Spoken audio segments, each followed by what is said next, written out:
Welcome Monday Reflections. Monday. Labor Day.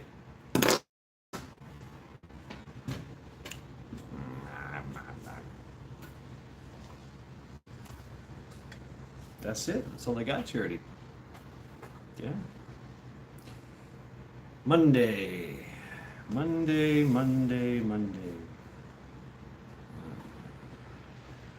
It's been raining here for 2 days. Hey, elusive, chat me boy.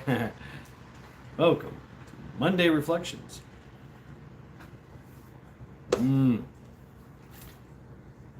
Yes, indeed. Labor Day. And this is the day that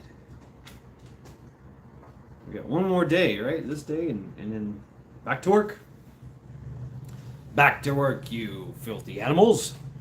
You fucking slaves, get to work. Ah! Yeah, pop that, crack that whip at us. Make us work more. Metal for breakfast. Hey, how are this Monday? This Monday is good. This Monday are good. It's a little rainy. It's rainy, misty kind of thing, but I like the temperature. I got my windows open. You know, I've just got this fresh, clean air going through the place. I love it. Digging it. But cool little video you threw out there, Elusive. Yeah, with the tin.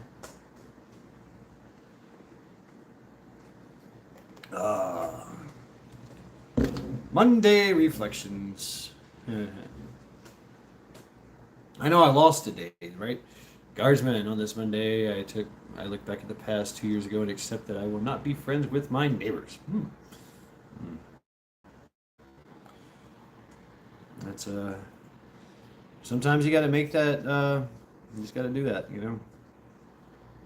It's a harsh reality. It sucks. But I would keep trying. You know, I would keep trying.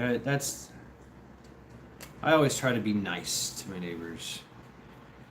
Be a good neighbor. That's probably another show all in itself. Be a good neighbor. You know, folks, that's all we got really is neighbors.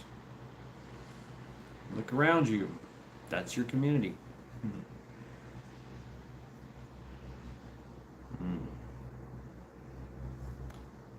As much as I love my beard and my mustache, I hate it when that one fucking hair just gets stuck in my mouth.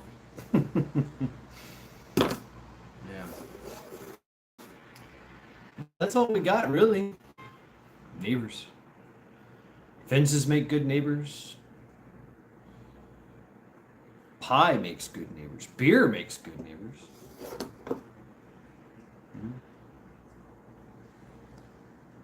Cookouts make good neighbors.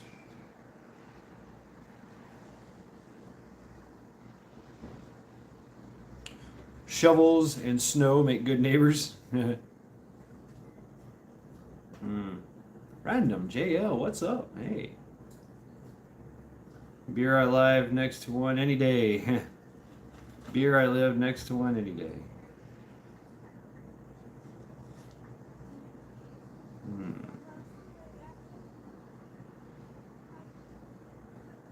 But you know, we live in a society now where, you know, it's, especially if you live in the big city, right? Your neighbors, you won't even, I got to know my neighbors. I'm just one of those people. I gotta meet my neighbors. I gotta talk to people. Hey, neighbor, howdy, neighbor. You know, I ambushed one of my neighbors at a Vietnamese restaurant. Like, howdy, neighbor. You know, and that was it. She's kind of looking at me like, it's like, hey, we're neighbors. Oh, yeah. Hi. Oh, hi. She's like, what are you doing here? And she was actually, you know, Asian. So I'm not. And here I am in a Vietnamese restaurant, you know, chumming it up and giving daps to the owners, you know. So, I mean, it gets around, right? What's this? I am courteous and even kind to the point of taking fiscal law towards my neighbors. But when a man or a woman tells me how to treat my dog, I don't listen to them anymore. Yeah, well, everybody's got an opinion, right? Right? Everybody's got an opinion, you know. And sometimes they, and I must say that I've been very guilty of this, you know, in the past, where hey, I'm your friend, so I gotta intervene. I gotta say something, and they get mad, and you're like, okay, sorry, take it as is, take it as face value, or whatever. So, and I get that all the time too. People are always telling me what to do. Oh man, all my life people have been just telling me what to do. It's funny. It's funny. And yeah, it's insulting. It is. Auslander. Good morning, Auslander Jack. It is morning time in Australia. G'day, mate. Hope the ground rises to meet your feet. Sun shines upon your head.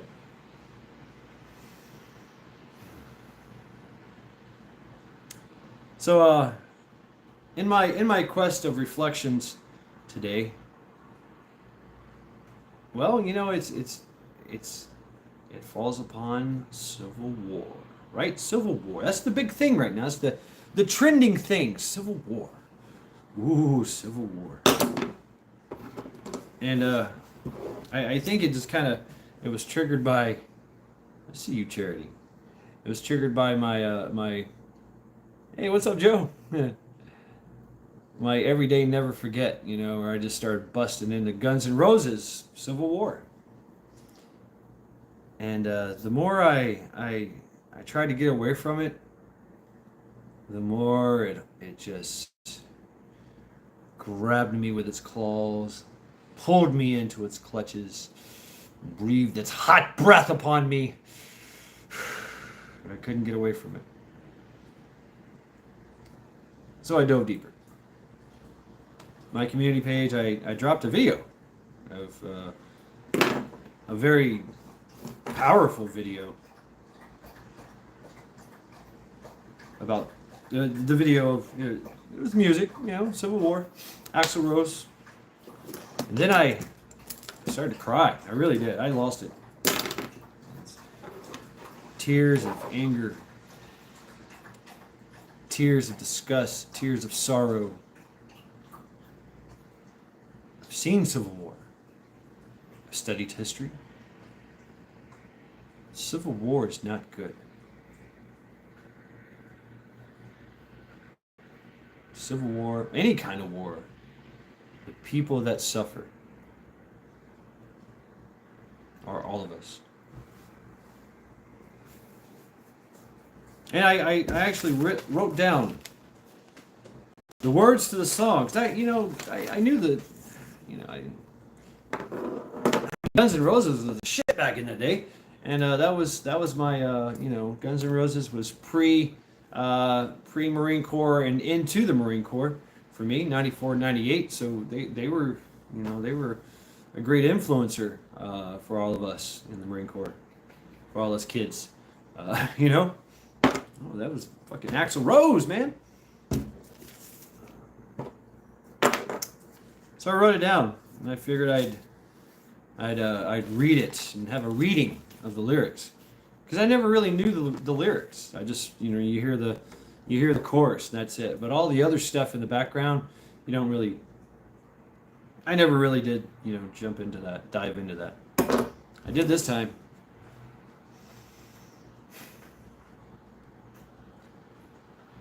Right. Yeah, Ostlander. Take me down to the paradise city where the grass is green and the girls are pretty. Yes. I love music so much, much better than the ambient screams of the malicious and foolish. I believe music tried to warn us since the 60s. It sure did, Joe. And this Civil War, this song, Civil War, really, really did. So I'll read it. It's going to be like a study, kind of. It's going to be like my notes, right? So in the beginning of the song, you guys ever watch Cool Hand Luke? I don't know. You guys remember Cool Hand Luke? Cool Hand Luke was a 1970s uh, show, movie, and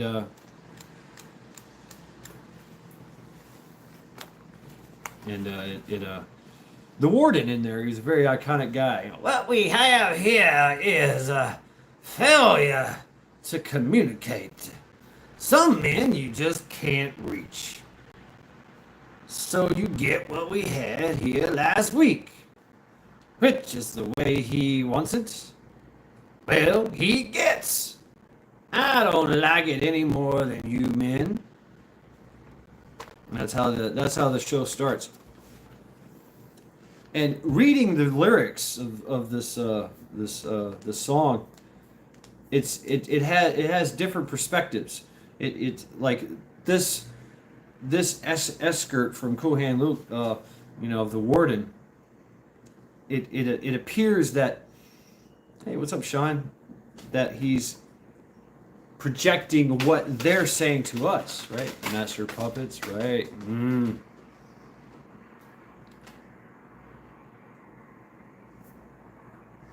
But it's double-sided. We all told the line. Then it begins into one of the most interesting chorus and changing chorus. It says, look at your young men fighting. Look at your women crying. Look at your young men dying the way they've always done before. Very true. That's war. Men go off to fight. Young men. Because war is no place for an old man. Although there are old men in war. Absolutely. And in war, 30 to 40 years old is an old man. Hellslander, right? I've tried that.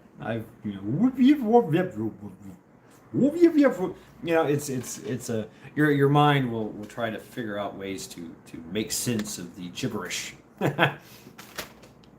But yeah, young men fight old men's war. That's it. Yep, beware the old man and the young man's game. That's right.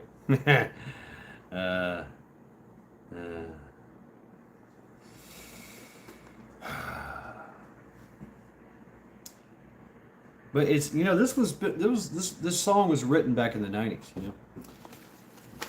Second stanza says, "Look at the hate we're breeding. Look at the fear we're feeding. Look at the lives we're leading. The way we've always done before." We fall right into the bullshit. Every fucking time. Every fucking time. I hope this time is different. I really do. I really don't want to see a civil war on my streets.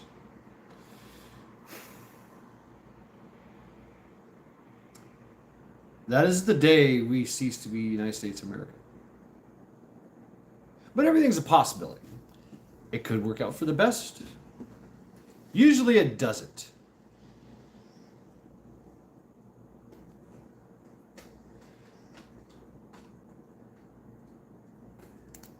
That's true, Sean. The warmongers have been making their moves from this land onto other lands for quite some time.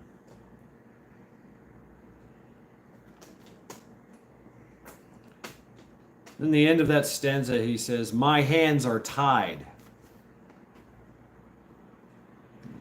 I kind of read that as it's kind of being forced into it, right? Hey, independent mini uniting. Have a case of the Mondays, all right? That's what you can't get away from it. Something that big, a massive civil war, it's hard to get away from. Only ones who won the war sell the gear and pick up the spoils.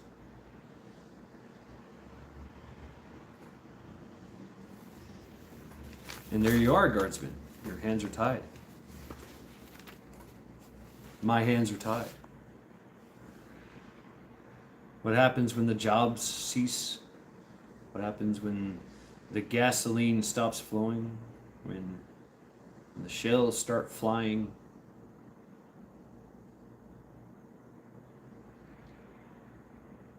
Electricity is turned off. And all you can hear is the limited screams of people dying and bullets and explosions.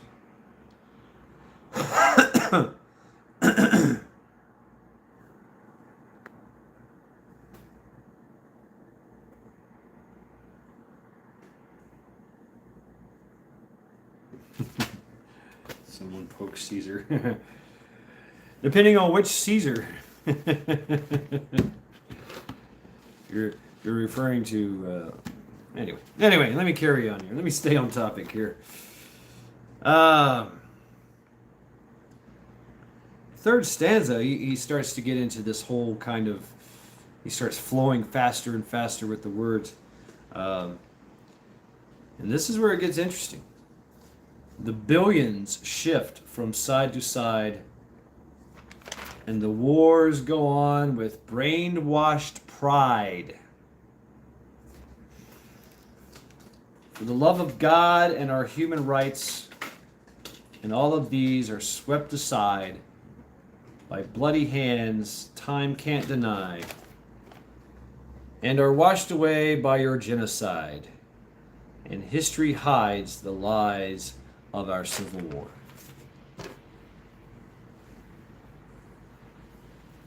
Wow. No, I mean, I can argue that this is probably the worst kind of writing that I've ever experienced, because the perspectives keep shifting. You know, he's one person, two person, three person. But if I'm going to try to unpack it,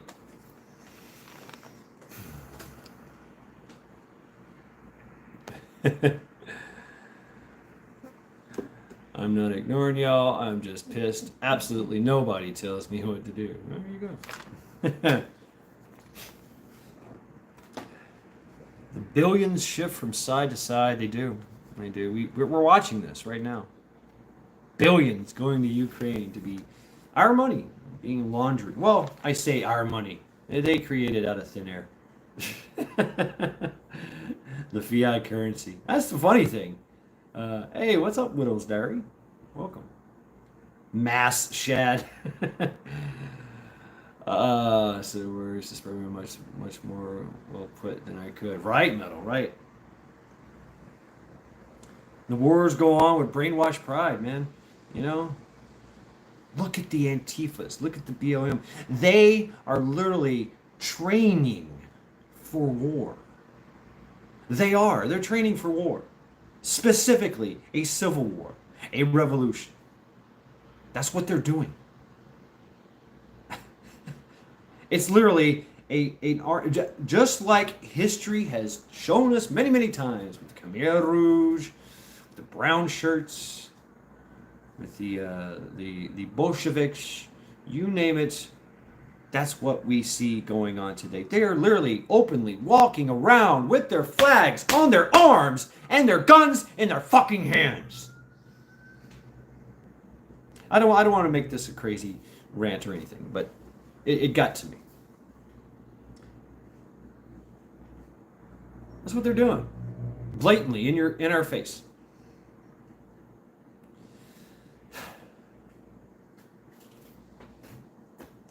Our army, our military, and it's so funny because I was watching all of this through what was it? I think it was Rebel News. I think it was Rebel News or Salty Army, and they did an interview with one of the Antifas, and she's standing there talking about we've got to kill all the fascists and everything, and how they hate everyone, especially trans, and how she got a gender reassignment surgery from the fucking army. our own military, our baby has grown up. Our government, this is our baby, has grown up to be a little socialist. Stella, I'm not really ranting. I got to keep it cool. Got to keep it. Hey, what's up, Silem? See Silem, see Sean. Hey, everybody. I'm trying to stay on topic here. Unpack this song. So brainwashed. These kids have been brainwashed in the school. In elementary, they were brainwashed. It continues on with the brainwashing into college, into high school, into college. And then when they get out, they get accepted into the open arms of whatever terrorist cell that they want to chart, in their area.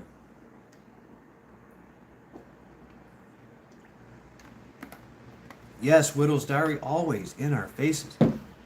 I had a chance to talk to my mom. My mom is in her 70s. True American Libretta, hey.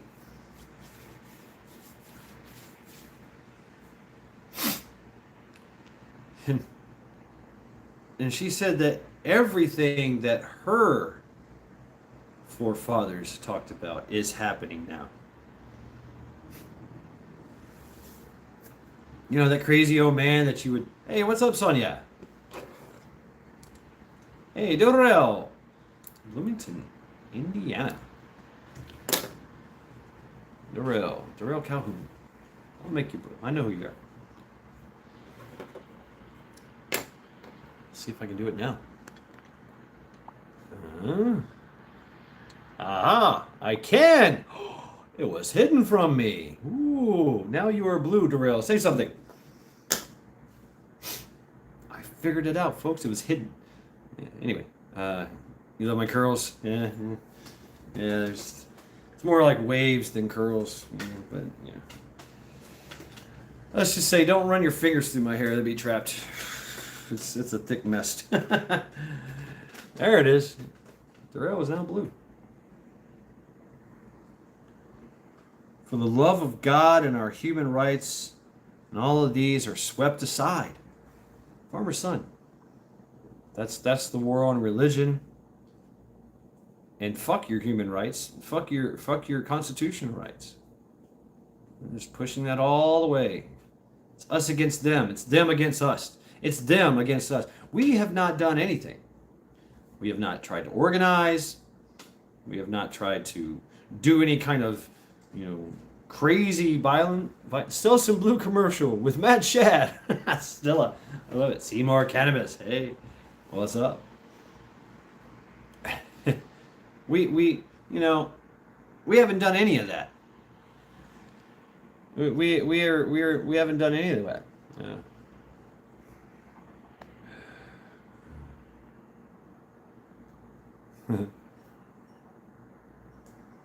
You're right, Blaine. You're right. I listen to him, but what's up, Farmer Son? Moon Sprout. Hey, everybody's piling in here. I'm reading the Civil War from Guns N' Roses, unpacking it. They're getting rid of God because they can't have God. God goes against their narrative. This socialist ideology. The division, the divide and conquer. God unifies. It does. Christianity, God, what's up, Huck? It unifies. It builds a community. It does. Yep, diary. And they want to radically change everything. That it was good in this country. And me and my mom got into this conversation. She said that when she grew up, yeah, there was racism. But they fought through it. They worked through it. And that work continued on into my generation, into your generation. We evolved. We became more acceptable, and I wouldn't say acceptable, that we had a realization that we're all just one people on this dirty little rock. And it's best for us to get along to get along, to move on up. And that's what we did. But we become lackadaisical. We allowed this slithering snake, red snake, to come into our country and into our homes and into our schools and into our government and take over. Yeah, Rodney King. Can't we all just get along?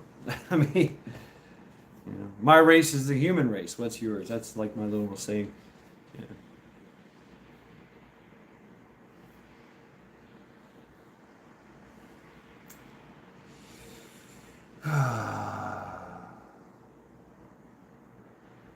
It continues on. The love of God and our human rights, and all of those are swept aside by bloody hands time can't deny, and are washed away by your genocide. And history hides the lies of our civil war. Dead men tell no tales. History is written by the victors. And those on the outside, looking in, Moonsprout, they have a different perspective. So that's what they say. And it's usually a jaded one. And it's also easily convoluted. It can be changed. It can be, altered. It's 2 pages of this song. I didn't know there was so many words to this fucking song. Now here he makes some references to the past. So, did you wear a black armband when they shot the man who said peace could last forever? I don't know who that was. Maybe that was Mahatma Gandhi. I don't know. But peace could last forever. It could. I thought we were headed that way. Get on the good bus, right? Right, Auslander. Yeah, talk about some wet ass pussy or something, or how many gold chains, or how much money you got. Yeah. Anyway, and then he reflects. I don't know. I'm guessing that Axl Rose wrote this song. I was going to check out and see who wrote this song. And then it says, in my first memories, they shot Kennedy. I went numb when I learned to see. So I never fell for Vietnam. We all got the wall of DC to remind us all that you can't trust freedom when it's not in your hands. When everybody's fighting for their promised land. So I guess he's reflecting, and that reflection of his carried on into this. Angelo Forbes, please pray for me, pyre, and me pick and depression and core. So please pray for me, please, from Toronto. Kithia. Okay. Interesting. Nice to meet you, Miss Forbes. Angela Forbes. Everyone plays for her. Peace could last forever. Those who want for peace prepare for war.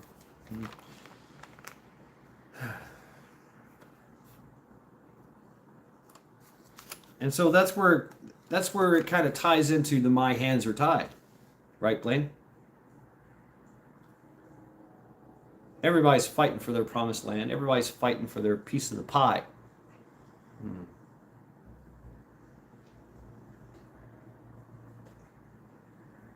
Auslander.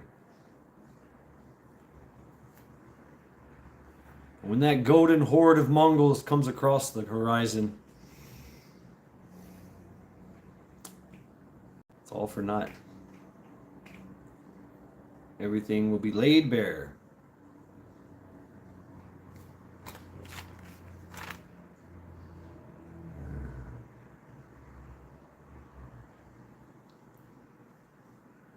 And now it just returns back into the chorus, I guess, the beginning of the song.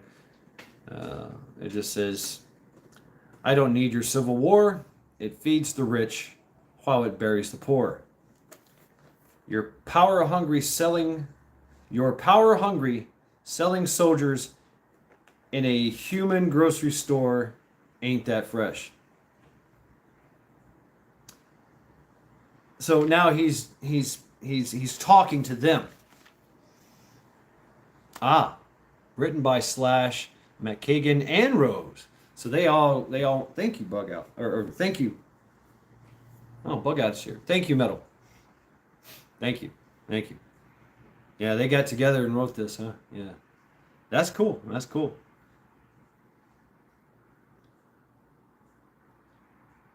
And ain't that the truth? And I noticed this while I was in the military.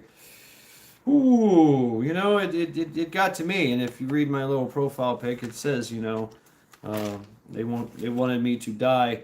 They wanted me to fight with nail, tooth, and fist, and for their cause. And negative Ghost Rider, I only have one ass to risk.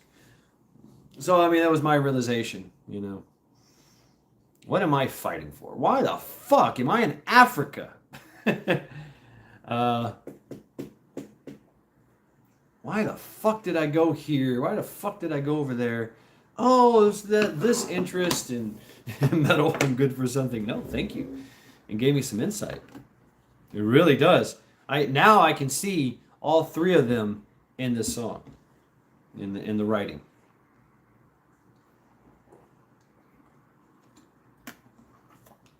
They got together and they brainstormed this shit one. They went deep on this one. They got together and they went deep, Your power hungry selling soldiers in a human grocery store. Ain't that fresh? That's what they do. Let's have a war. How many soldiers you got? About 100,000. Oh, I'll sell you about 200,000. Oh, okay, great.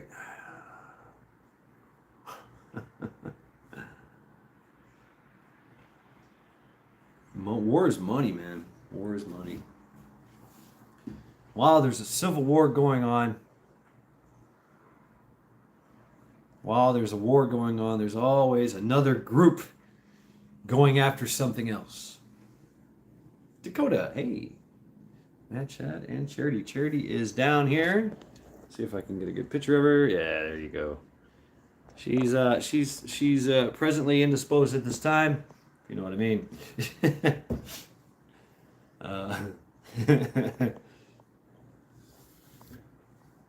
Anywhere you go, I thought about it. I really did think about doing the Merc thing. I'm glad I didn't. I'm glad I didn't. I'm glad I didn't.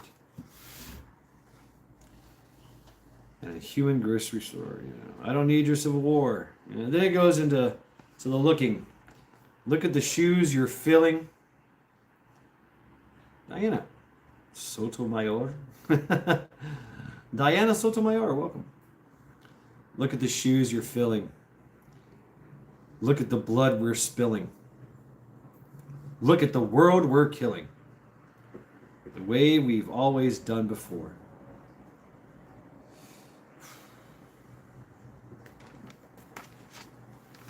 Those, when needed, step up to the plate. They become the heroes. They become the Titan, the behemoth, the special forces, the infantry. They step up to the plate and they play their role. They fill those shoes. Oh, you need somebody to do some mass genocide? Well, there's somebody that'll do that. There's somebody that will step in those shoes. Germany taught us that, Nazi Germany. The blood we're spilling, everybody dies. Everybody gets something. In the world, there's places in this world, they had such a massive war thousands of years ago that the landscape still has not recovered. And this was before modern times. Cheshire, Trees of Insight. Hey, welcome.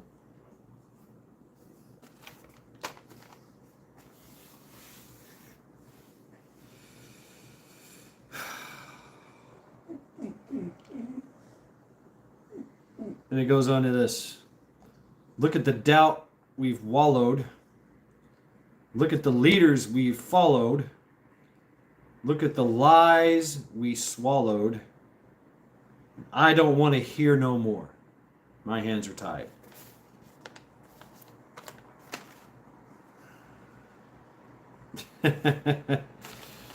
I mean, really, it's all about doubt right now. We get the doubt. Will there be civil war? Will there not? Will it come my way? Will it not? Will I be expected to fight? Pick a side? Yes. Oh, yes, Cheshire. That's what I'm doing. I'm reading the lyrics to Civil War. America's one big Indian reservation. Uppy.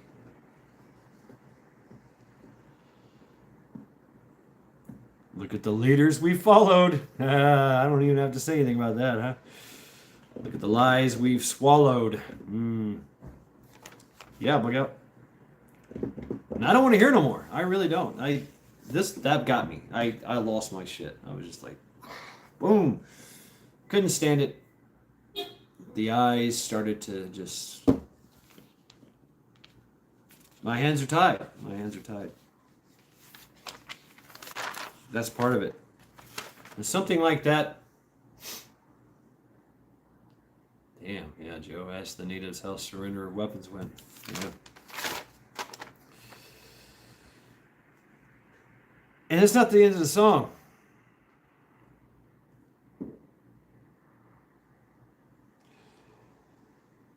For all I've seen has changed my mind. This is where it kind of got me too. For all I've seen has changed my mind. I used to be one of those guys that filled those shoes. Let's go. Let's be a juggernaut. Murder, death, kill. Me and my fully automatic fucking saw, cutting down anyone in my path. That was my job. Send it, right? All I've seen has changed my mind. I went to Africa. I got to participate in the Civil War. Yeah, not a good thing. But still the war goes on as the years go by with no love of God or human rights. Because all these dreams are swept aside by bloody hands of the hypnotized, who carry the cross of homicide, and history bears the scars of our Civil War. Yeah, they're still going on to this day, Joe. And, reflecting on all the civil wars of the history of antiquity and of recent history. There's been so many in Bosnia, Herzegovina,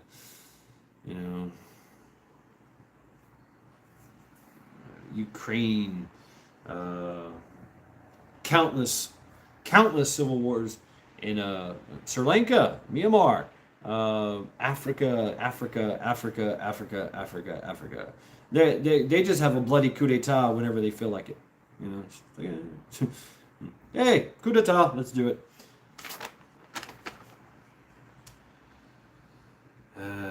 With no love of God or human rights, there you go. Because all these dreams were swept aside by bloody hands of the hypnotized.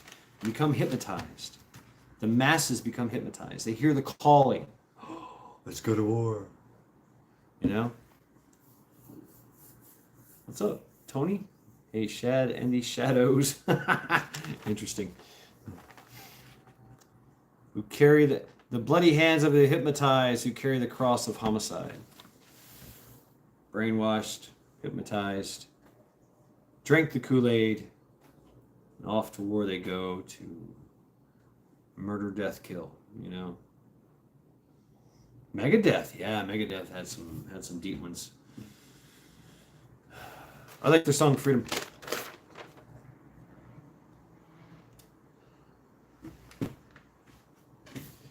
And in that movie, there's a little speaking part there. It kind of it takes some listening to get it. Yeah, peace sells, but who's buying?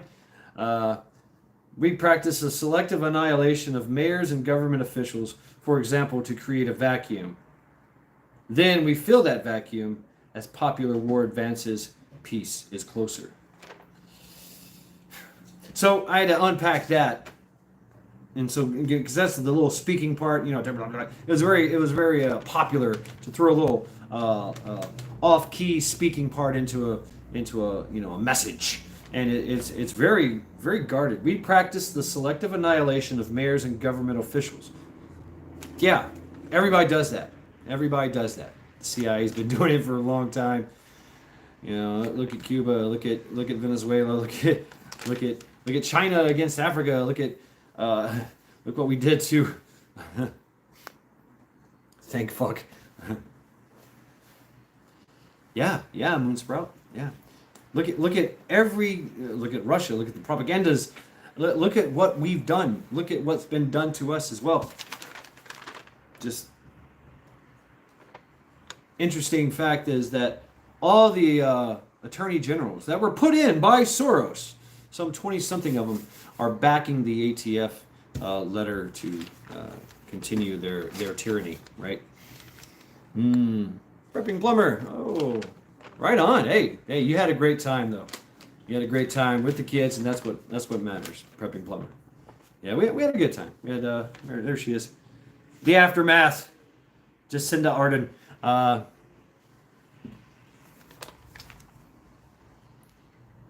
Everybody does that.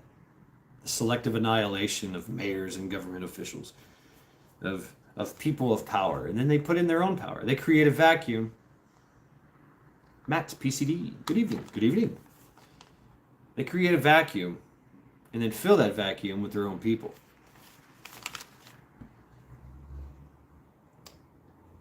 Gotta go support the True America at the channel where she is moderating, but we'll leave this live wondering. Oh, hey, thank you, Oslander. Thank you very much.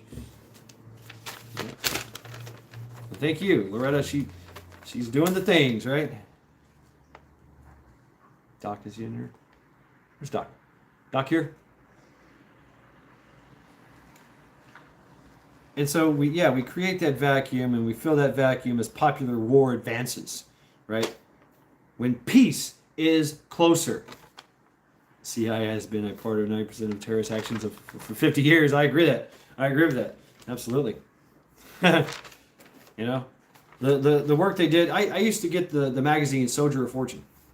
Right? It was a very good magazine. It was a magazine. It was an actual magazine that you go to the store and you pick it up and you read it. It was made of paper, had pictures, words, numbers, letters, that kind of thing. You know, you don't see a lot of magazines nowadays. But I got Soldier of Fortune. And I remember that they talked about the CIA and the Taliban fighting the Russians and how they were such great friends of ours. Yeah, I know a few docs. Yeah, I know a few docs. Doc Mack, Bushcraft Doctor. There's a lot of docs around here. A lot of corpsmen.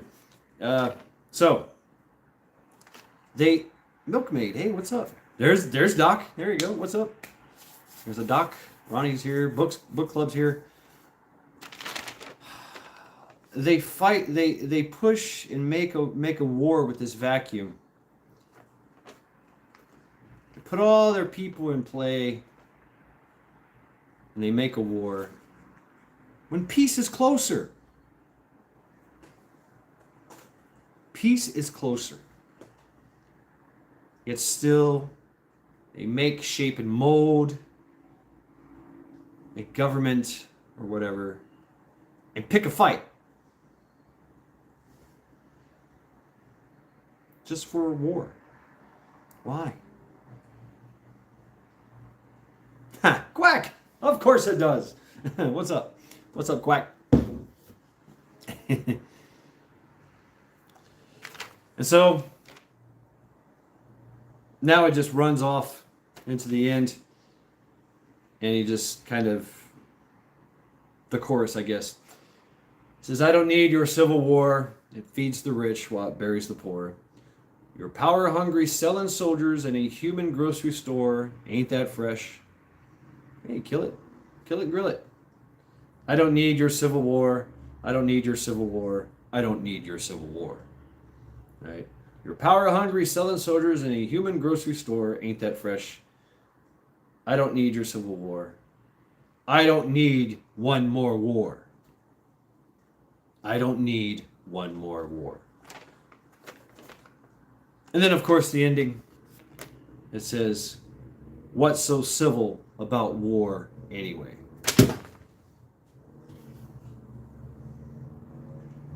Yeah, it does, Lori. I kind of like it.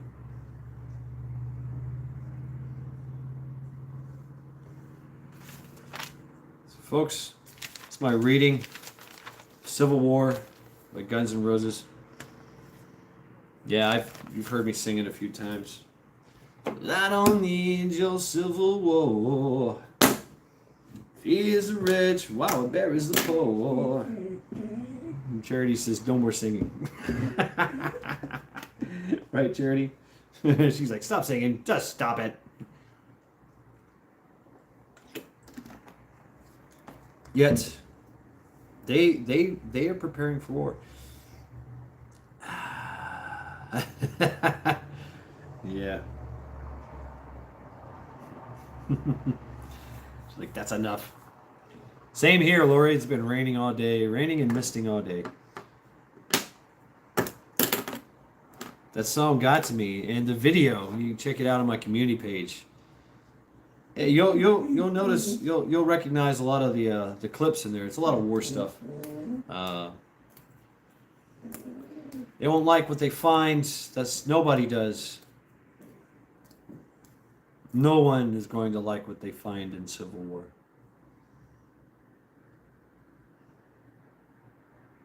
We are not prepared for Civil War. No one is.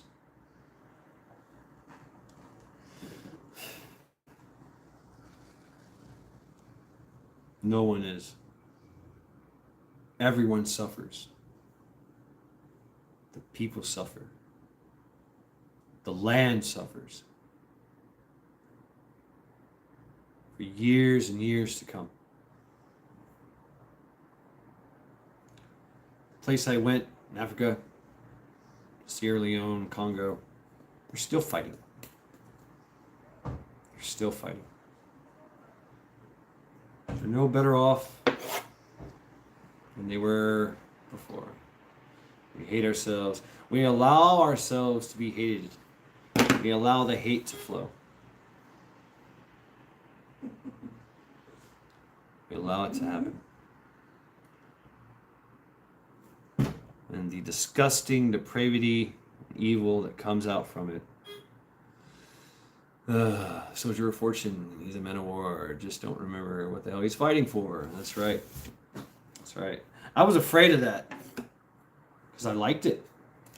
My neighbor's from Kenya. He lives upstairs. He cooks goat every Sunday.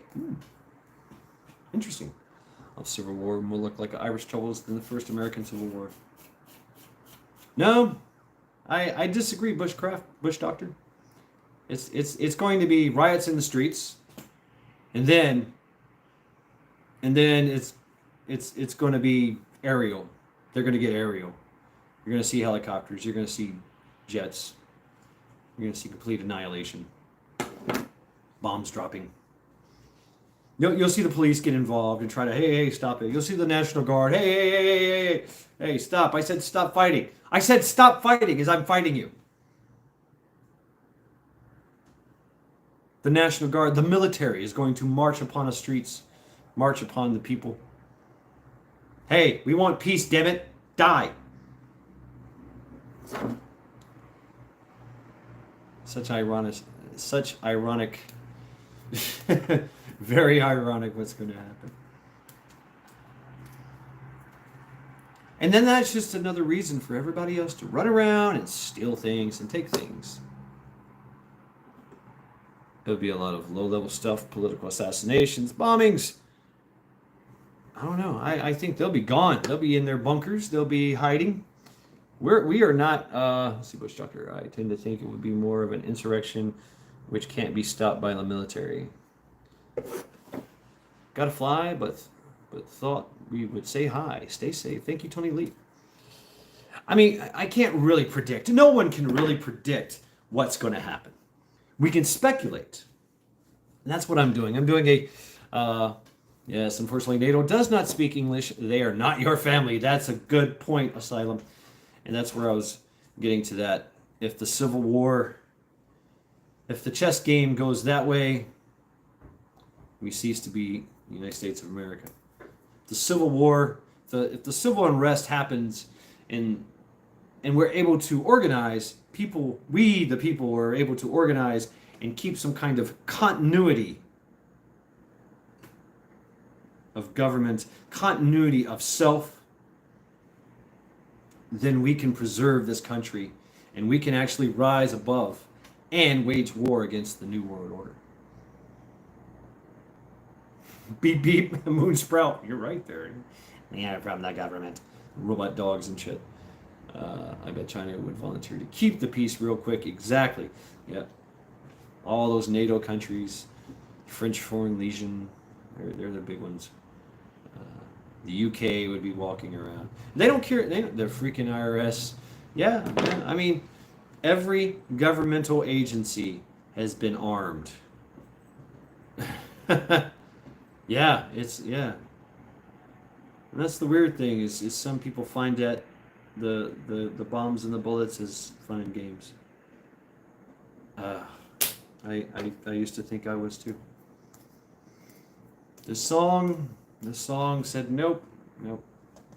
It's worse than I ever imagined. I've said it before. We had gotten to the point where we were evolving. We were making great progress. Yeah, Milkmaid. Yeah, why does the Department of Agriculture and the Department of Education need fully automatic weapons, armor, and armored vehicles and millions of rounds of ammo? I mean, I like to think that, hey, thanks, you're going to hold it for me. That's good, But we were making so much progress. And from a esoterical standpoint, we were getting a lot of love. Seriously, I mean, not to get all hippie-ish on you, but yeah, I'm getting fucking hippie-ish on you. There was a lot of love in this world for one another, for your fellow man, your fellow woman. That universal brotherhood, it was growing. And now it's been shattered. Where has it? 10, 20, 30, 40, 50 years ago, none of this shit would have happened. There would have been riots in the streets. There would have been lynchings everywhere. We're not doing that. We, the people, are not. We're carrying on with our lives. We're staying the course. Seriously. We got our jobs. We're fighting through this Great Depression and recession and inflation, and we're carrying on. I mean, people are taking loans out to get groceries. Jim Bob, hey.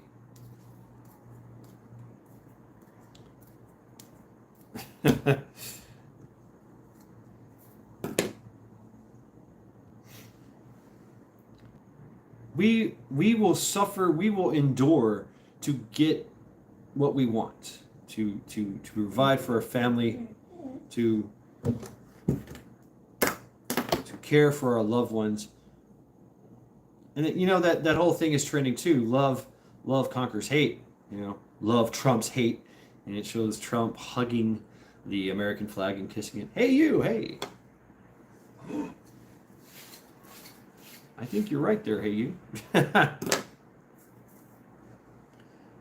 Love does trump hate. Are we going with this love thing? I mean, if we are, then there's a clear and simple way that we can defeat this regime. It's to stop paying.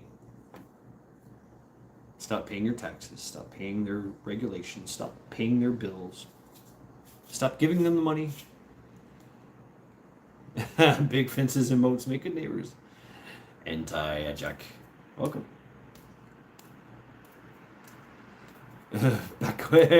Back away slowly from my beverage. Hey, Lily. I mean, we could just literally banish our government by just literally turning our backs to them. Total non-compliance. Total. Yeah, they're going to come and arrest us. You haven't paid your taxes in 10 years. Fuck you. Nobody else has either. I mean, really, what Mahatma Gandhi accomplished,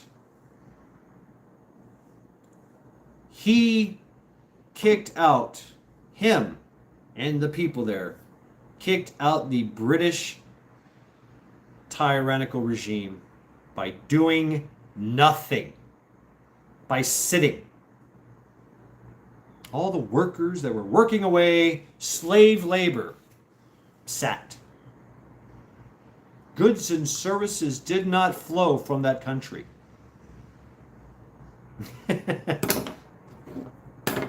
Mad Shad Rogers. In the 23rd and a half century, they stopped working. They stopped paying taxes. Mahatma Gandhi himself actually stopped eating. That might have been his downfall. They did shoot him in the end, of course. But the British left. They called troops. They brought out the troops. They brought out their billy clubs. They shot people. They arrested people. They imprisoned people. Yet the people of India did nothing. That's it.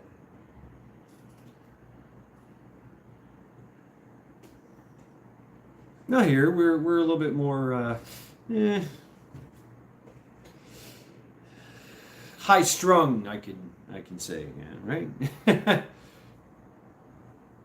I don't think that would ever work. It would work. All the famous nonviolent protesters were shot. That's right. Martin Luther King, not really a good man.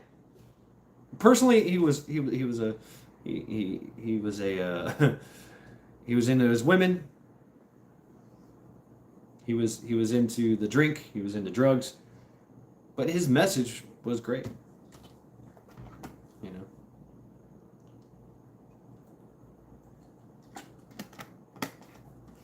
They were shot, but they were martyred.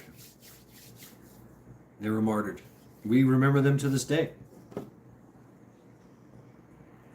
I think we might see that. What if we took all our cell phones and just threw them away?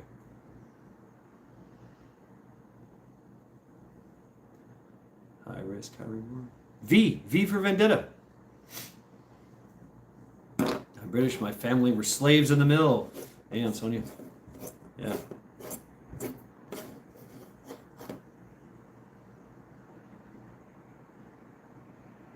What if we just did nothing? And when they come a-calling, we met them in the streets and said, no, you're not taking that man to jail because he's growing his own food. You're not taking that man to jail because he didn't pay your extortion taxes.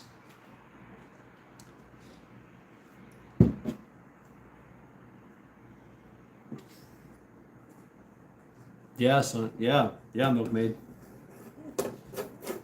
Props are dangerous, right? Props are dangerous. Once they've propped us up, all they got to do is just kick the prop out. Boom, everything falls apart. Shays Rebellion. Ooh, talk about that, Bush Doctor. Shays Rebellion. Rosa Parks. I mean, there were so many people that were idolized and martyred. You know? Because they, not for what they did, but what they didn't do. They did not comply. Everything that we are facing requires our compliance for them to win. That's it. That is it.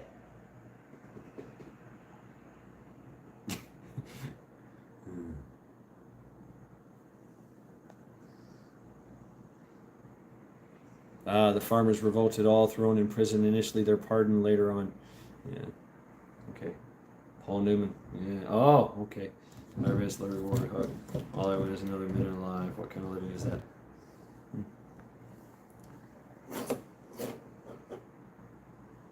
Fucking flies.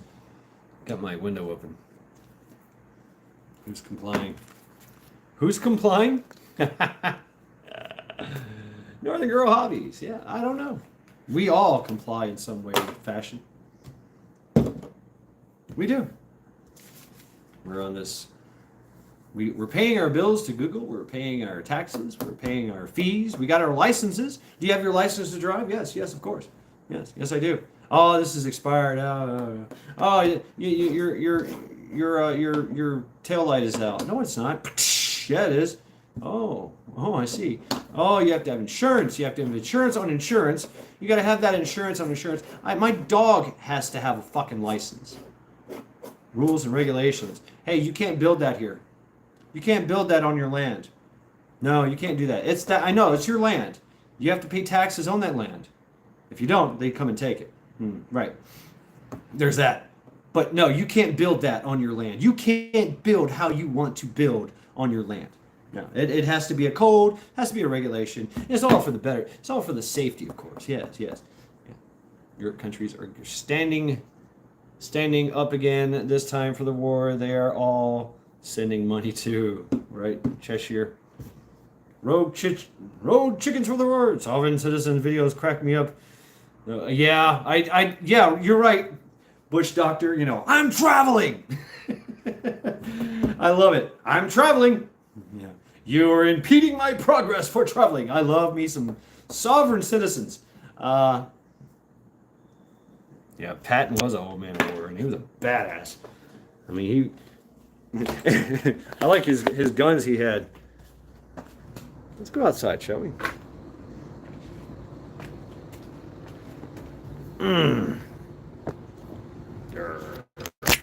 Uh-oh. Whoops. That was the end of the live stream. Oh, shit.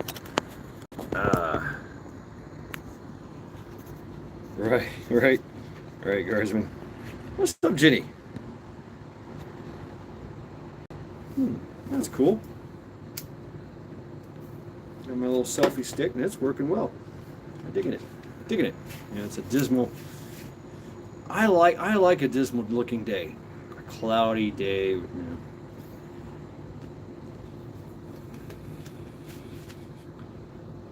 Yeah, when the Golden Horde comes for you, and the jackbooted thugs walk the night, and the suede denim secret police come into your home while you're asleep and zip tie you and put a baggie over your head and throw you in a van.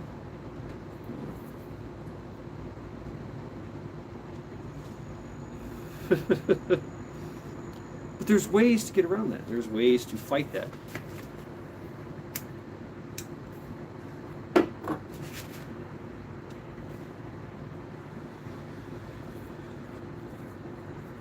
That whole non-compliance, it all just kind of comes back to that. It really does. Meanwhile, Lily. Meanwhile, yes. Meanwhile.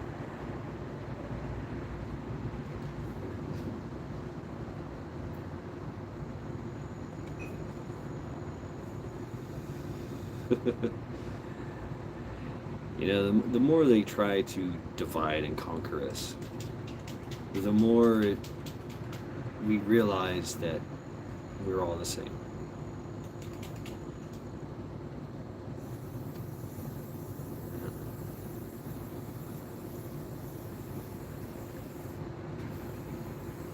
Neighbors are spraying stuff. Spray paint. I need to get some spray paint. He really does look like a Viking. I just let my hair down.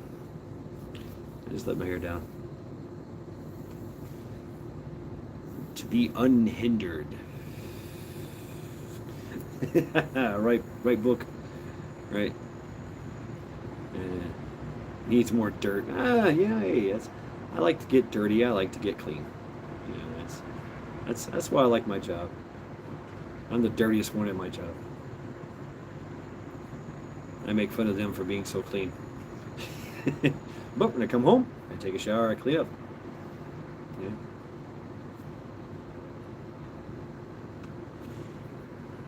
Something has to be said about that. Can't be afraid to get dirty. It's going to get dirty. It's going to get muddy. That's work. That's work. You know, I went from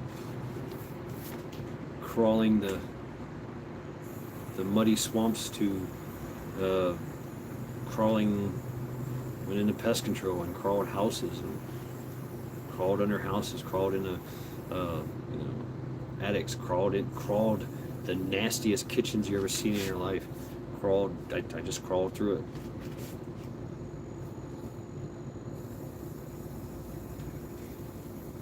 it. Hey, what's up, Ace?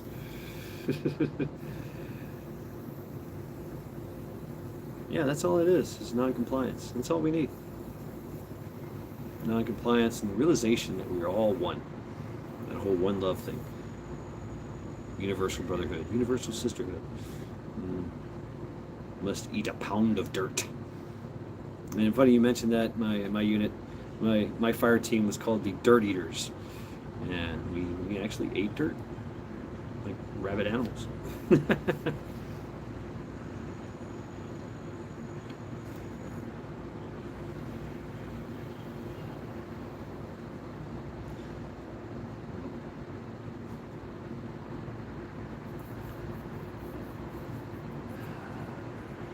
What's that saying from that? What's that movie? Gladiator. You know, I like that. I like that. It's true. You know, dirt is easier to wash off than blood. The crayons.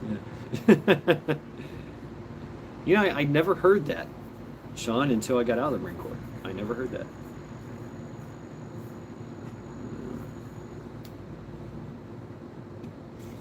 Right, Asylum?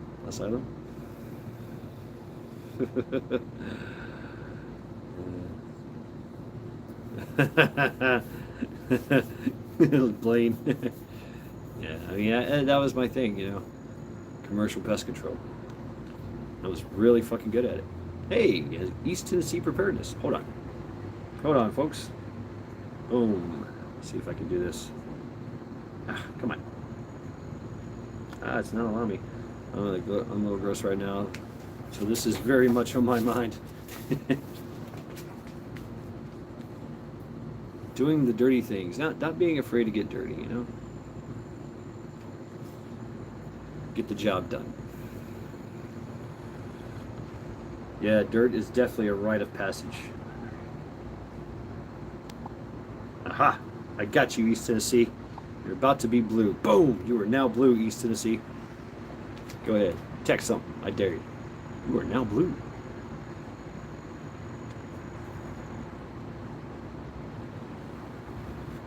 And hey, folks, shameless plugs for everyone. Drop your links. Hey, Meat Puppet. Oh, I smell food. Dirt, blood, daily at work. Yeah, my fingers and hands get scarred, and my legs and everything. Just, yeah, a little blood, a little DNA in your product makes it go a long way. And in Shaolin we had a saying called sweat equity.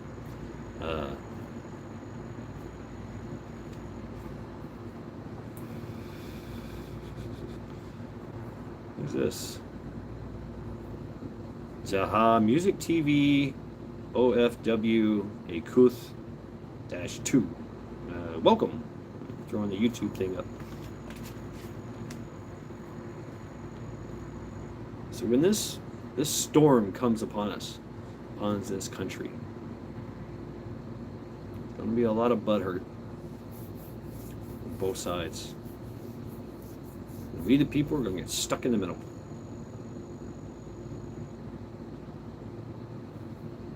The women, the children, they're the true casualties of war.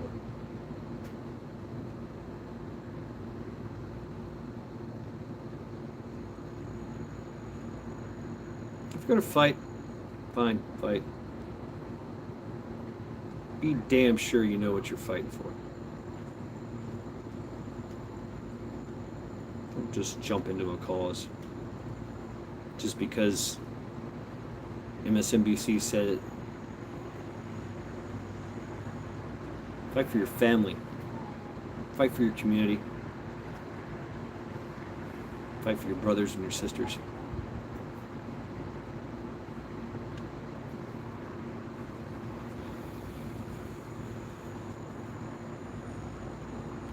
Don't fight their war. What's up, Hutch?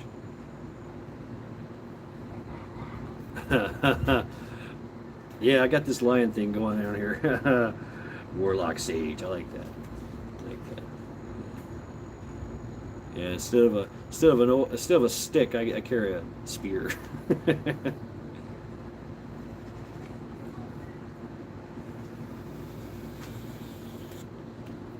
And Hutch, I mean, you know, homesteads. The Civil War that we had here. Lots of farmlands were ravaged, razed to the ground, crops, livestock killed, taken to feed the gluttonous army. F home 2C. Hey, welcome.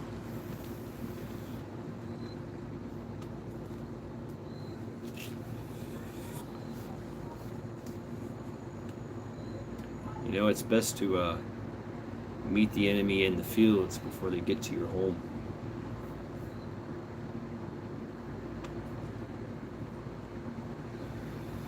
Well, they definitely have an army. They definitely have an army. Sure, they're spaghetti armed, full of female hormones. They have bongs and dildos. They do have AR-15s. And they've been brainwashed. Remember, Civil War. California doesn't watch TV. They have no electricity. That's funny. That's right. Between the hours of 4 p.m. and 9 a.m. or 6 a.m., right? Yeah. So that's funny.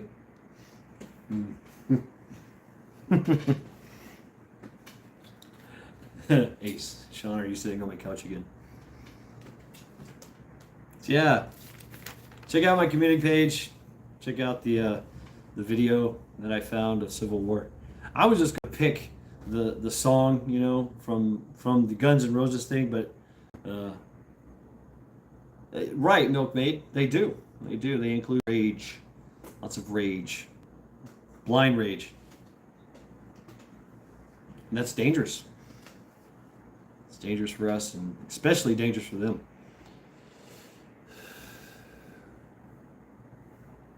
New York and California, but there's your neighbor, the kids at the candy store, the school where your kids go to. Shotgun blues, huh? Yeah. Storm with skin, yeah. In India, in Hinduism. Well, you know, if you want to talk about like yogis and stuff like that, they say we're going through the Kali Yuga. There's this wheel, right? That shows the wheel of time. And we have this progressive wheel thing where we have prosperity, we have, you know, famine, and then we have the Kali Yuga.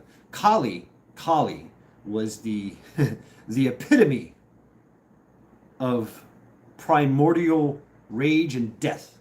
It was a goddess that came from the void, the chaotic void of Shiva's. It was Shiva's wife, and her rage was so unbound that it could destroy the universe, destroy all of creation if it wasn't stopped. That's how her rage was. Kali. And as far as the yugas, you can look into it. The Yuggas, the yugas. The Kali Yuga there's like a few of them. Time to vac seal jerky. Listening. Right on, metal. And that's the time, and it also coincides with a lot of other cultures. Vikings. We have the sword age, the axe age, the shield age, and then the wolf age. The wolf age refers to Fenrir, the all-consuming wolf. That the more it eats, the bigger it grows, and consumes all of creation, all 9 realms. So there's so many end times prophecies in all cultures that basically coincide. The Aztecs, 2012, remember that?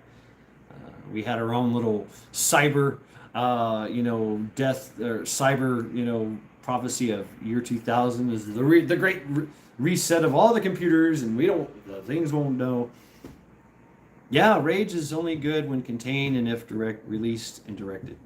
Yeah. I have a beast. I have a beast in a cage, and King Neptune pokes him with a Skelly. I like that. Skelly, Skelly, Slim. I don't know.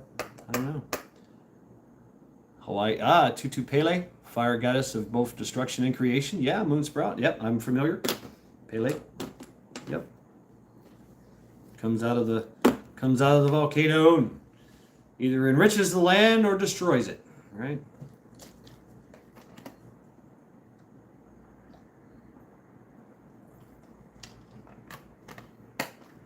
That's why they threw virgins into the volcano, huh? I don't know. Why do the gods like virgins? Why throw away your most beautiful resource? Not the virgins, man. Come on. The gods were so needy, or so we thought. See, I think that was a misconception. Oh, if we appease the gods, they will bestow upon us their blessings. And in the Viking Norse mythology, it was you pray to your god or you curse the god. And if you curse the god at your own peril, but you could also go against the will of the gods, and decide your own fate.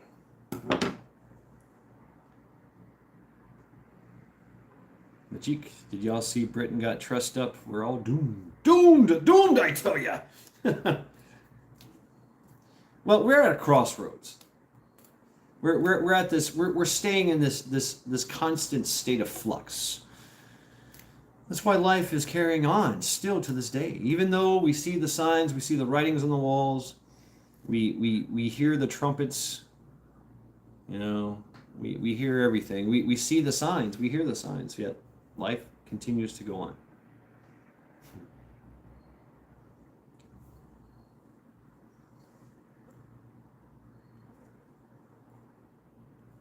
Yeah.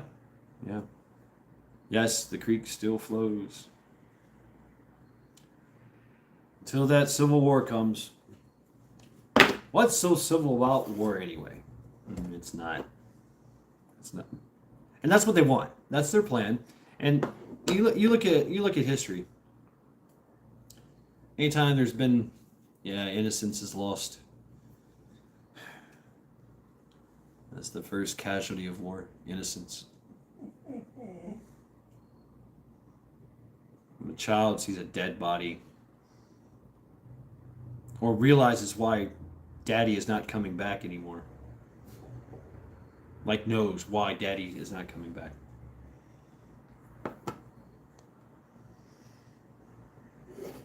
Ah, yeah, the prophecy of the firebird that swallowed the earth in Cherokee lore.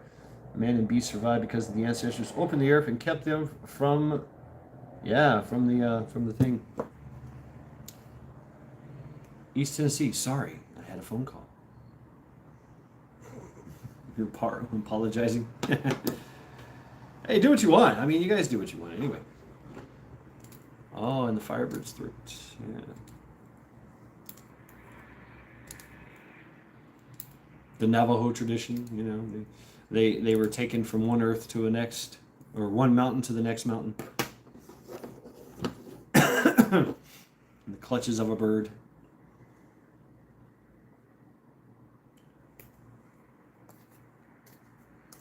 It gives us hope. And I still harbor hope. I really do. Still harbor hope. But all this talk of civil war, you know, this brings me back to that song, Civil War, Guns N' Roses. And thank you, Metal, for that. You know, that was a compilation, a collaboration with Slash, Axl, and you said the other guy, McFagan. They sat down, probably smoked some really good herb, and said, "Dude, you know, I have a fly that's trying to fuck with us." The rainbird made him spit the earth back out and covered the land and waters. I think that it refers to the sun. Damn it, Sean. Hit, miss, and hit. We have a lot to learn from the ancient people. Yeah, Moon Sprouts. We are the ancient people. Their blood courses through our veins. Our ancestors still speak to us. Whether we listen or not, that's up to us. We have to listen. Majik, yeah, try not to dwell on our current situation. Our current situation is one of flux, is one of threats, is one of words. That's all. They're heavy, yeah. Nah, not all ancient knowledge there, Sean. Not all of it. We keep regurgitating it. We keep touching on it. We still have these realizations, you know, these epithomes, these insights, you know. Meditation.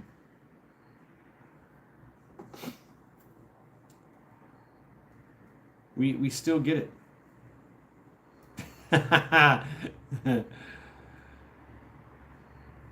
The blood knows. We are our ancestors. They still walk the earth.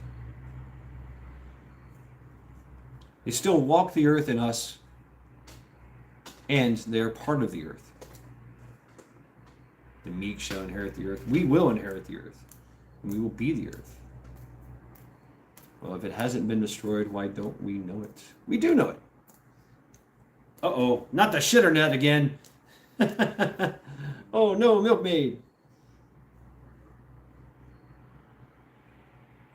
And that's the crazy thing too, is in this world of this age of information, nothing is true, everything is permitted.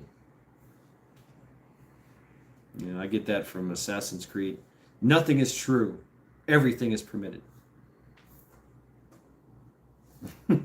It really is.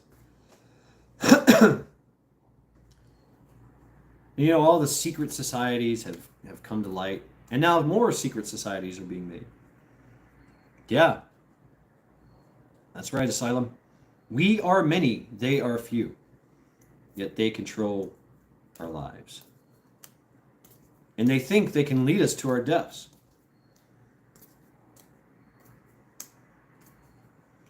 Oh yeah, sure. I mean, there's a lot of suppression, but you know, a lot of things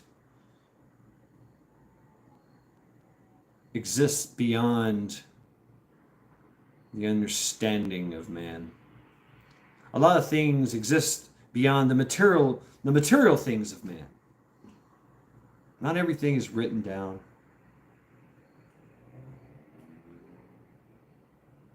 The secrets of life I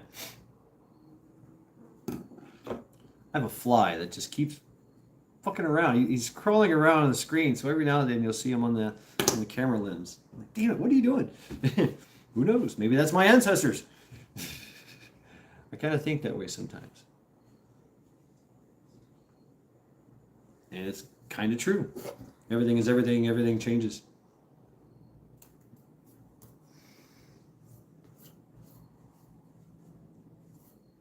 And, I don't want to talk about like the Akashic records and, or that kind of thing, but it's kind of like that. It is kind of, I am a gnat, a gnat. Sean, you're the gnat. We know everything. We just have to realize it. It's half right, Shad. They are the few idiots. No, the idiots we need to destroy in this world by saying nope. Won't do what you want us to. Yeah. That's all it takes. Non-compliance. On a massive scale. Non-compliance. That's what it takes.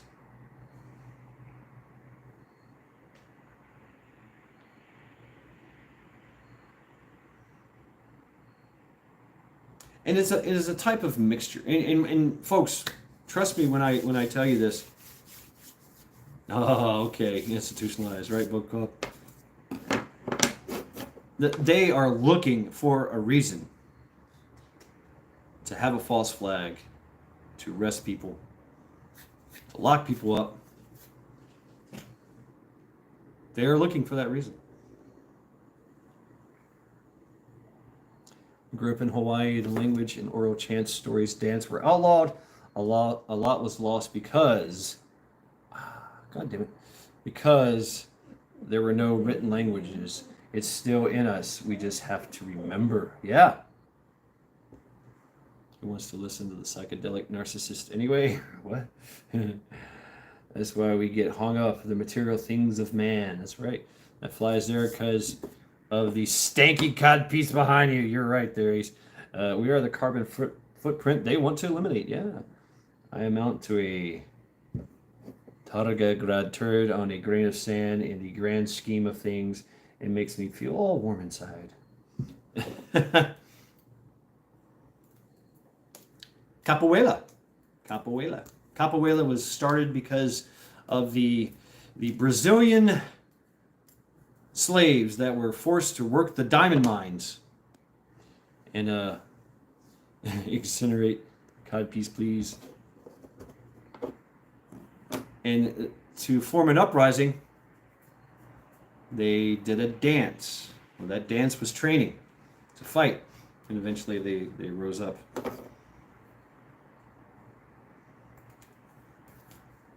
Capoeira, right?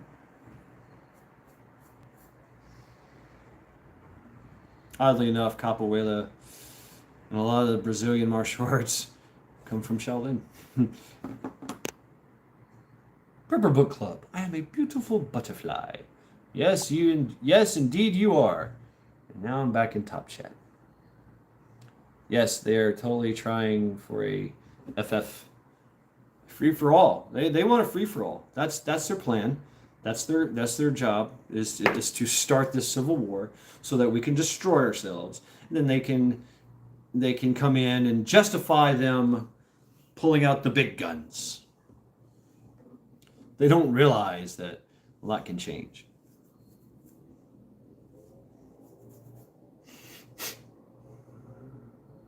Yeah. Poking and prodding the ATF. Yeah. They're using everything's been weaponized. And we know this. We know what they're doing. We know what they're doing. Yet, we really don't care. DOJ, FBI, Florida logo, a lot of, yeah. Whoa, what was that? That was crazy. All right, Liam Songtag. Liam Songtag. I don't know what the fuck that is, but get him. Thank you. Thank you, guardsmen. Kick them out. I don't know who they are. or spamming or whatever. Yep. You walked into the wrong room, buddy. You just walked into the wrong room. What a dumbass. Oh, spam artist type of troll. Ooh, Lori, I'd like to try that. I would like to try that. That's crazy. I've watched a lot of those videos. Yeah, Guardsman was quick on the draw on that one. Boom! Fuck you. Right? Thumbs down, fuck you.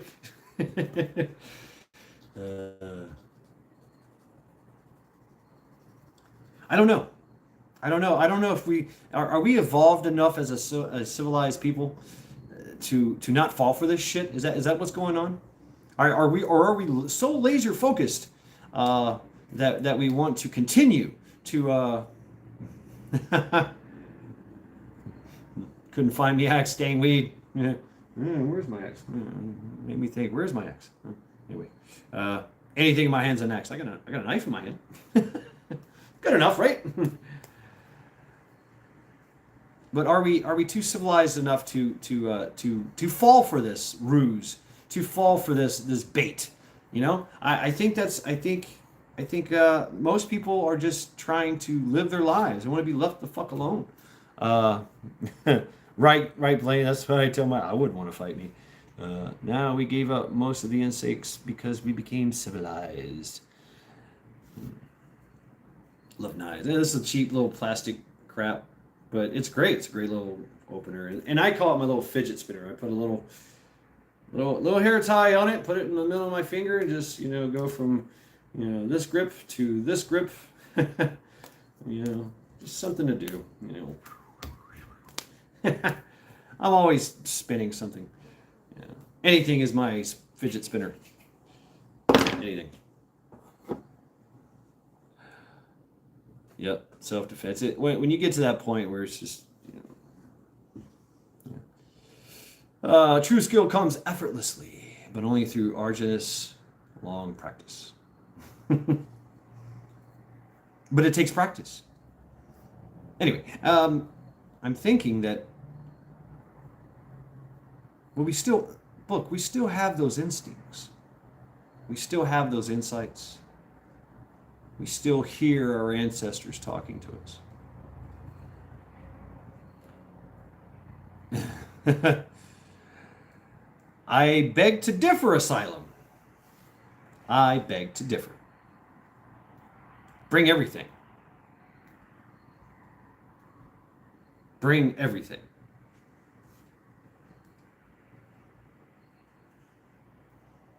In the clinch, I would rather have a knife than a gun.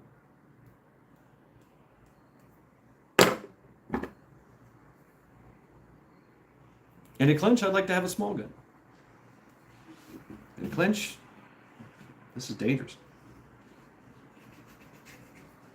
This kills more people than guns do. This little knife. Sharp, pointy object. Yep. And throughout history, has killed more people than guns have.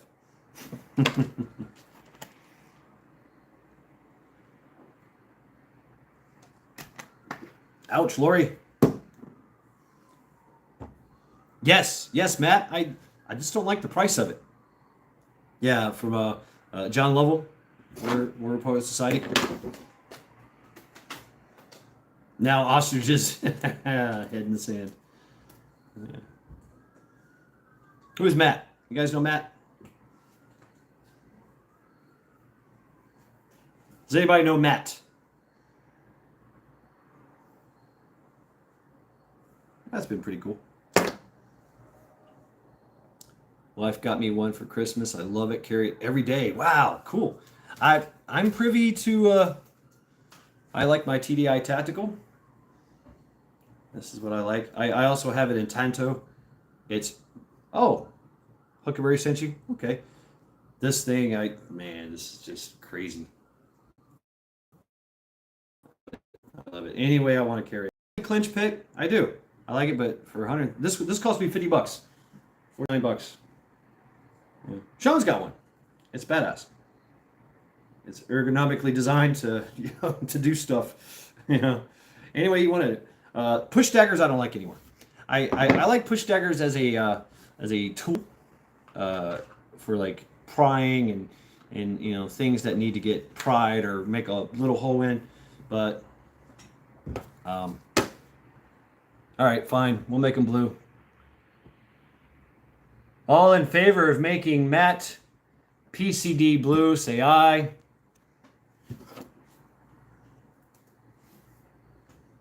You like the push dagger? I used to roll with a push dagger. It's hard to slash with it though. I like to slash. I like to. Okay, I hear C. I like the ice pick method. So having this is kind of I don't know. You like the punchy. I like the punchy. All right. Okay, Matt, you are blue now. I've heard enough eyes. The eyes have it. Where are you, Matt? Now that I figured out how to do this. Boom. You are now blue. Congratulations. Welcome. Yeah, absolutely. Absolutely. A bushcrafter knife. Any knife. I mean, look at how they make shanks in prison. That's basically what this is. A piece of plastic. But it will kill. It will kill. It will kill. Doesn't take much. Love the bubble noise. IMAT. All right. You already know. And you know what? I use this for fishing. Oh shit! I use this for fishing, for cutting lines and cutting up some fish and bait fish and stuff. It worked out pretty good. A punch, boom. Making a hole is actually, more dangerous, more destructive than a slash. But a slash is pretty fucking good. It's damn near impossible to stop. A person with a knife is dangerous. I don't care who they are. Man, woman, little child with a knife is a fucking kung fu master. Will take down a kung fu master. It's been proven.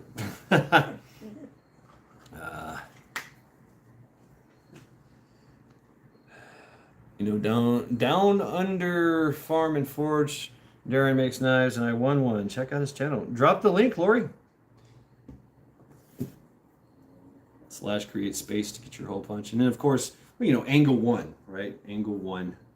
Boom, goes right there. Goes right there. Right to the carotid artery. Boom, there you go. Down under farm. Farm and whatever. Yeah. Thank you, Lori. A slash, stab, stabby. Slash, stab, slash. Exactly, Milkmaid.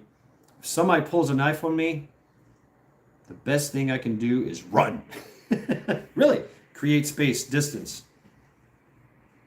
Yep, run. He can't stab me. He's got you to. A knife is only useful if you get close. It's very close and personal. So yeah, the best defense against a knife is to run.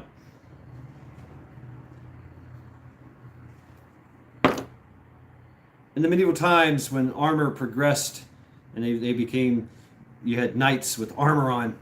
They had these big suit. Everybody, they were impervious to swords. They were impervious to, well, not so much to hammers, and they were impervious to arrows. They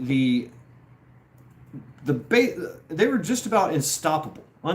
The knights were just about unstoppable, except if you had a knife. You wrestled one to the ground, and you pulled back the chinks in their armor and stabbed in there.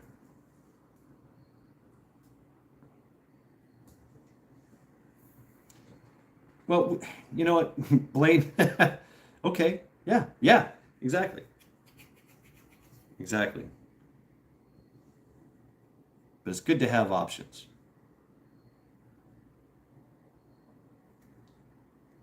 It's good to have options. When you're in the clinch, when you're rolling around on the ground, your rifle is don't run, retreat. If you pull a knife on me, I'm going to run. You got to get close to use the knife. If somebody pulls a knife on me, I'm going to run. That's it. That's the best way. Avoid the battle. Deny the battle. You'll live longer.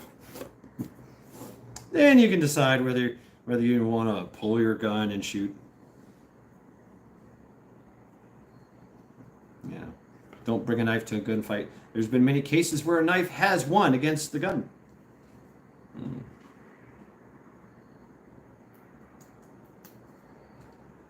It's good to have an edge in life, is what I like to say. It's good to have an edge in life. Full Monty, hey, welcome.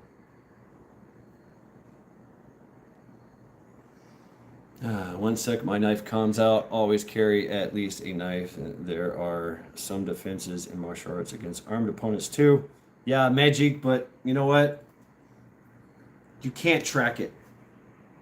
You can't, even the Kung Fu masters cannot track it. They cannot track it. I'm going slow. All right, boom, boom, boom. They can't track it.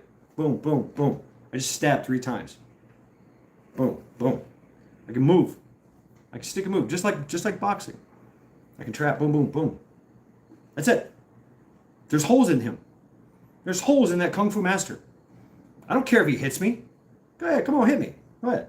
Try to take the knife, you know? Go ahead. I want to get close to use this. Shing, there you go. How are you going to stop that? Even if you put your hand up, it's cut. So don't listen to those fuckers that say, I can stop a knife.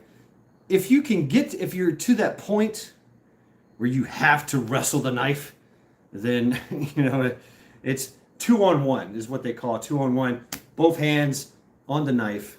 Both hands on the knife, on the arm, and keep that motherfucker away from you and try to wrestle it away. Try to wrestle him down. Try to get some kind of submission. Try to get the knife out of their hands. And then it's still going to be a fight for your life. Then it might be nice to object retrieval is a great skill to learn. Use a needle.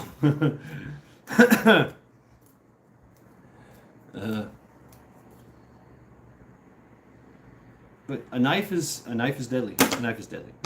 Absolutely. It's always been deadly. That's why there's knives.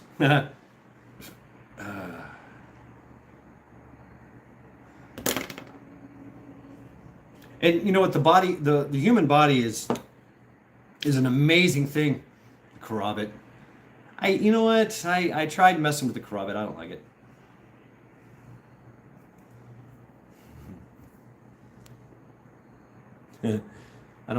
I just like a knife. I like my TDI tactical, any knife really. But anyway, it's good to know these things, right? And hey, fish sticks. It's good to know the no nonsense of it. Don't get into the McDojo shit, where you know if I do this and then do this and then do this and then snap my fingers 3 times, you drop the knife. No, it's you know, think no nonsense. Hey, sunflower. Think very.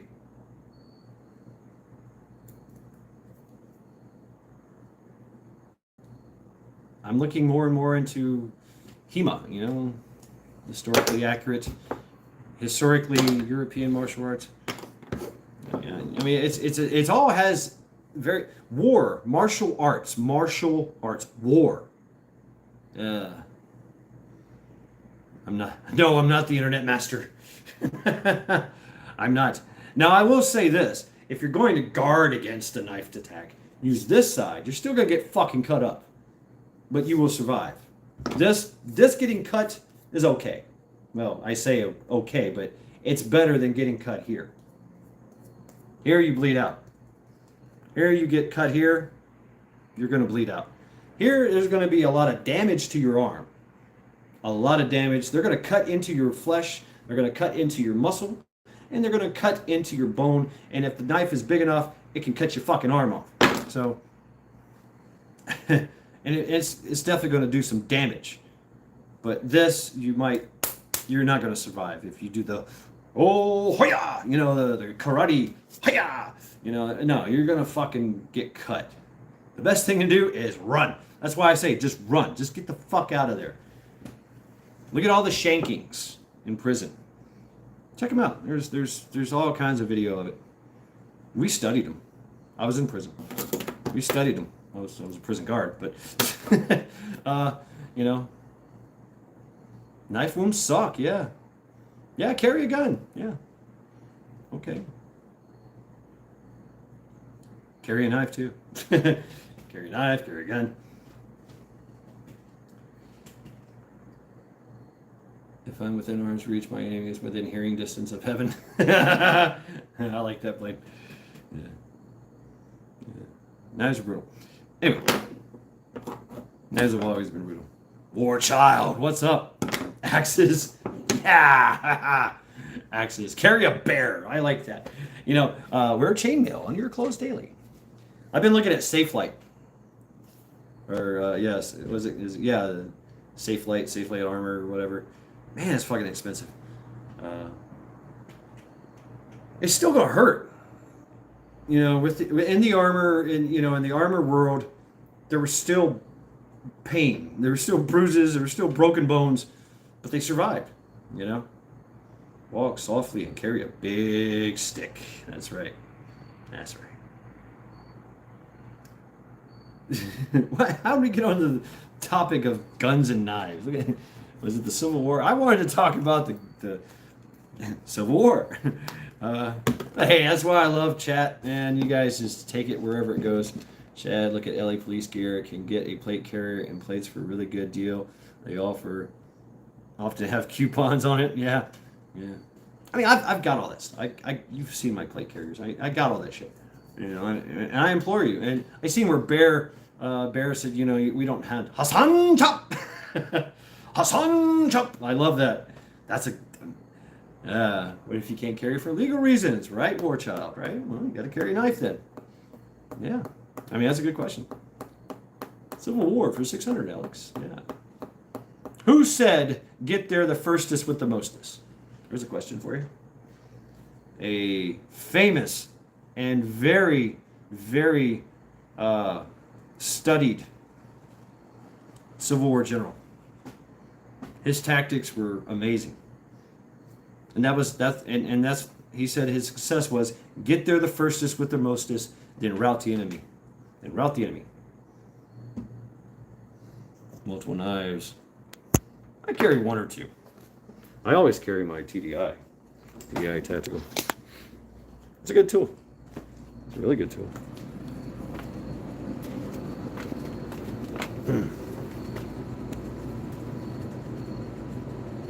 That's right, sarsaparilla. Open the sarsaparilla. The pressure checker. Little skull thumper. Ooh, damn. You know what? Melee weapons have always won the day. You know, you never have to. They usually won't malfunction on you. They won't run out of bullets. They won't run out of ammo.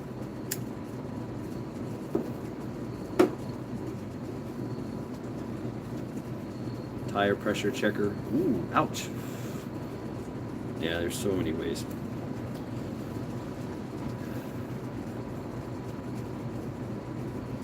I'm gonna be like Vin Diesel and carry a teacup.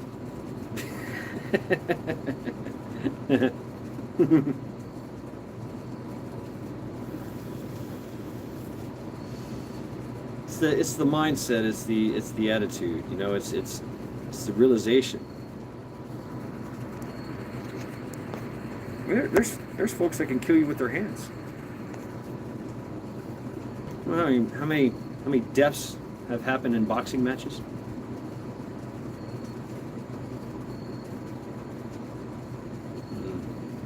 And there you are, Lily, outstanding. Nathan Bedford Forrest. Yes, he did create the KKK. And then he tried to disband it.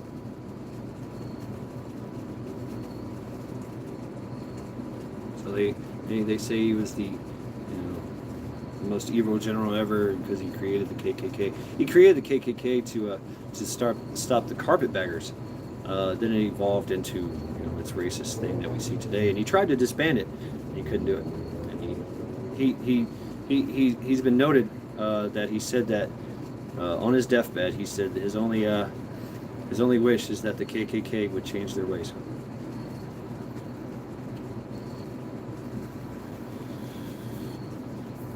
Dealing with the world's most lethal predator, silence is golden. Interesting. I don't understand, but interesting.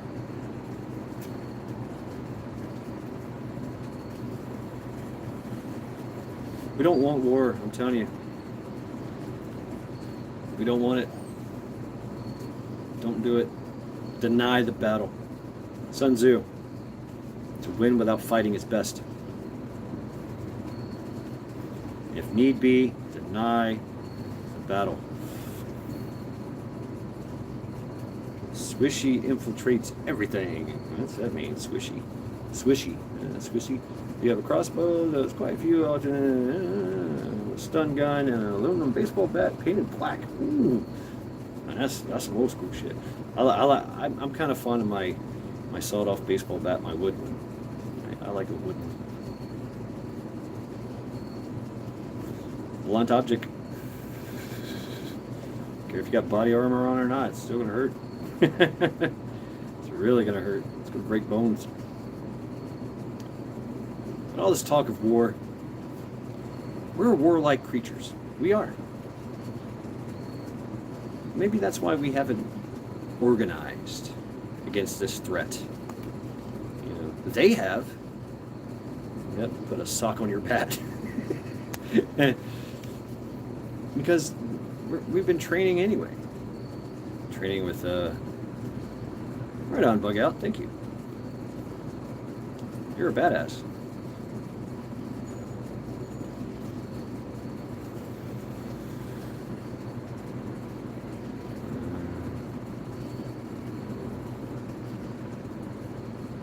When they grab his left, that's smart, Matt. When they grab for the bat, all they get's the sock, huh? Yeah, when fighting a trained opponent, fight your enemy where he is not.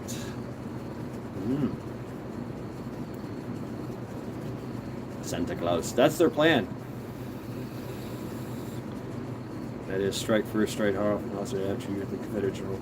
Yeah, and he also did a lot of subterfuge. He also did a lot of deception. War is deception. There was one noted battle. I say battle. It wasn't really a battle. Well, it did turn into a battle, but he only had like 10 cannons, or no, he only had like 10 cannons. The other army, the Northern Army, Union Army, had like several 20 cannons or whatever. And he came up on a ridge, and they were waiting on him. The Union Army was waiting on him. Nathan was General Forrest was late. He was actually late. And he showed up and he said, okay, take the cannons and go up on the ridge line and just take them, keep going across the ridge line and go down and loop around and just keep looping the 10 cannons. And the Union, they're sitting way off in the distance, away from artillery, out of artillery range, and they're watching, they're counting 1, 2, they count 12, 13, 14. My God, he's got like 50 cannons. And so they retreated, they ran. You're like, nope, retreat. The Union side retreated, and that's when Nathan hunted. He was known for routing the enemy. He would just chase them down and rout them. While they're retreating, he would just start killing them. So while the enemy is running away, that was his favorite tactic, and he used subterfuge. Get there the firstest with the mostest. Even if you don't have the mostest, lie.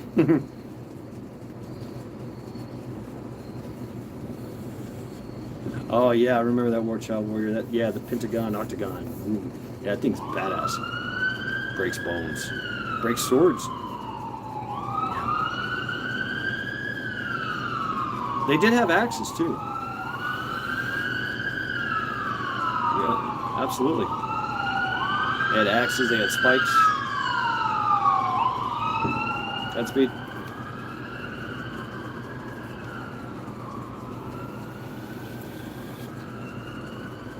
Deny the battle. That's my thing, man. Just deny battle as much as you can. Do not fight. Do not.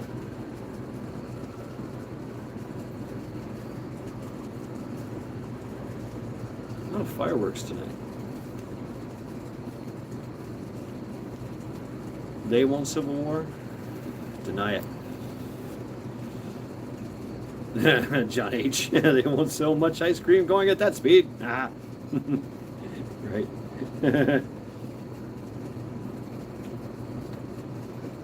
Yep. If you fight, it will hurt. To hurt others, you also hurt yourself. That's very true.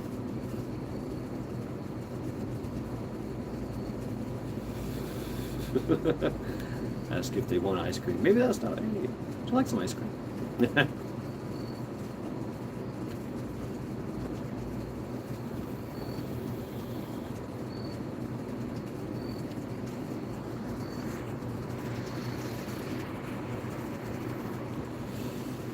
Oh yes, folks. It's really the best. Really the best way to the end go is to be victorious. To win when not fighting is best. I'm pretty sure I'll be fighting for my life as such. It's not war to me. I'm using HPs. Thank you very much.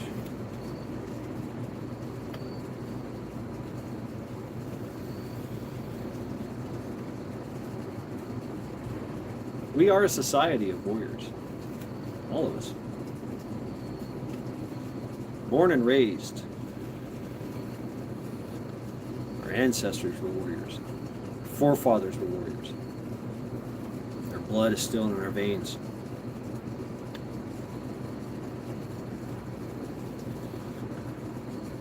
But, as we've learned, there are many ways to fight a war.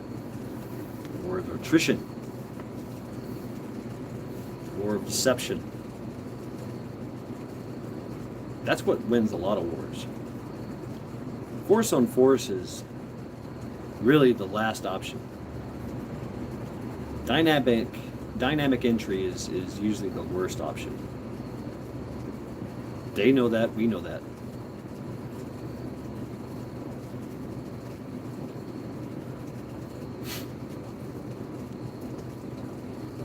A lot of battles have been won and lost without anyone ever dying, just because of attrition and subterfuge. Bug out. My life only matters for the defense of my freedoms and my grandchildren's freedoms. Yeah. Be very, very, very sure of what you're fighting for. Be very, very sure of the cause that you take upon, that you align yourself with. Might not be the right one.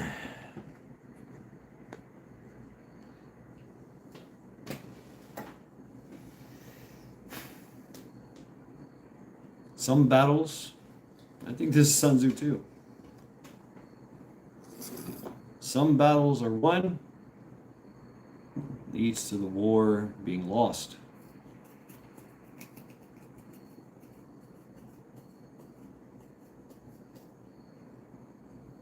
Yeah, right, war child. But we're evolved. We're civilized. Yes, civilized. Civilized men, gentlemen, ladies and gentlemen. Women fight too. I mean, it's.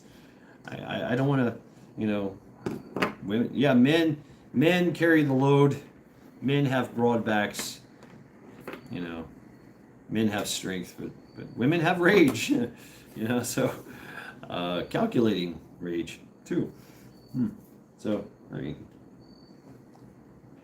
many women were snipers. Now we make a lot of women fighter pilots and helicopter pilots. And they do pretty damn good.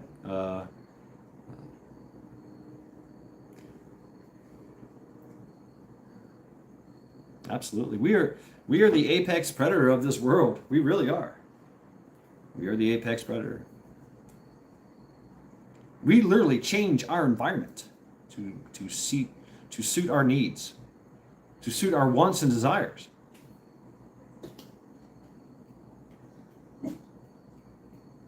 Not many animals do that. What is it, Charity? She's looking at the door.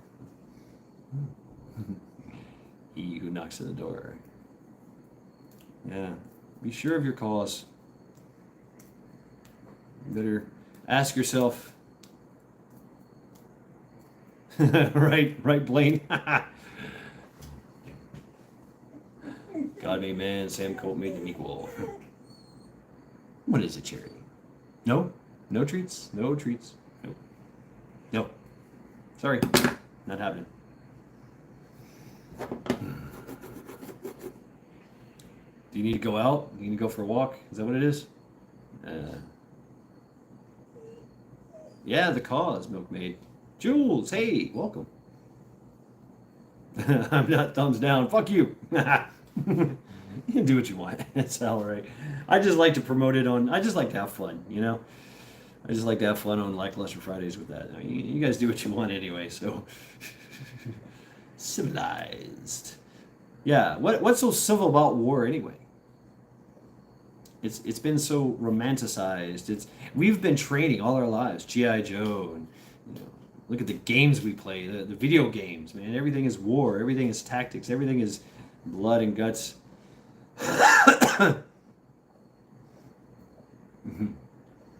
Largatha. Largatha. Oh, man.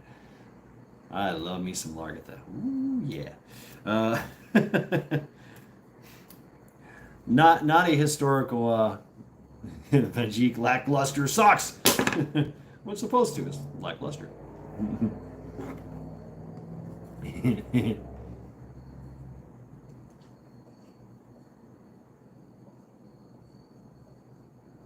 Civil war could be the death of this nation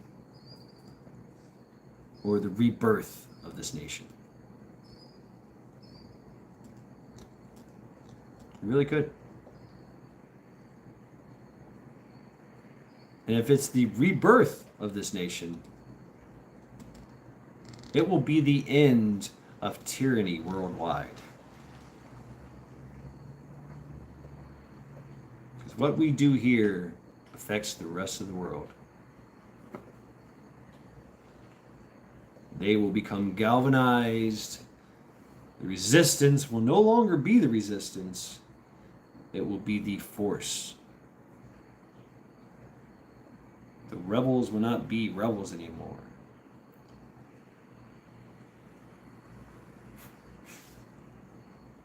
Right, Metal. Yeah. Just respawn. And you gotta say that you know, our advances in medical technology has gotten to the point where we can almost do that. You know, there's a story of the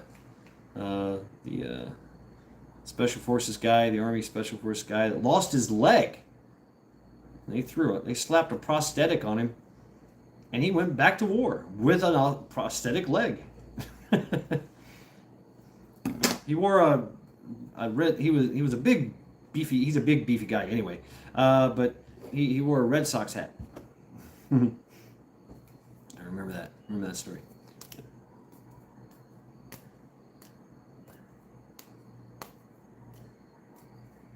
Yeah, we romanticize war so much. And you know, it's been kind of ingrained in us, you know.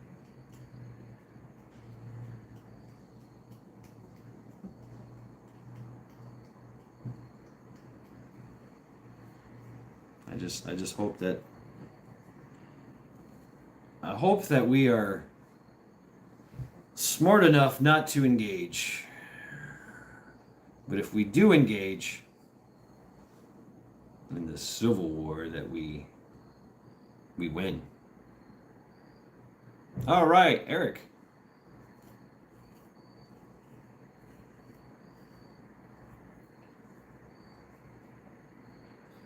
Because the civil unrest is going to be massive. And if we're splintered and balkanized, that means other foreign powers are going to just walk in here and take us over while we're splintered.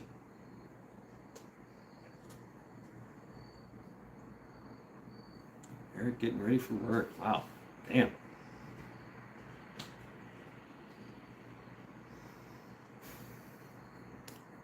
My work starts tomorrow morning. Kind of like this time. Hey, there we are. It just booted me off, folks.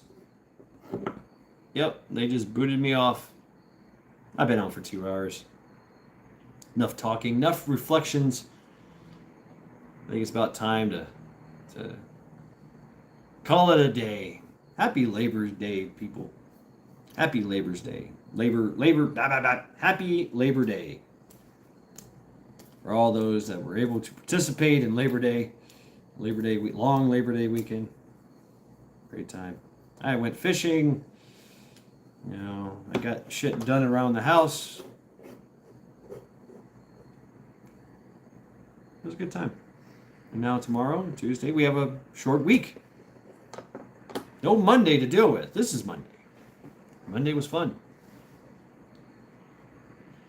Chipmunk Shad. Oh shit. Am I pixiated? It just booted me too, and I just hit retry or try again. My kids are going back to school. That's what I've been told by the popo before. Don't engage. You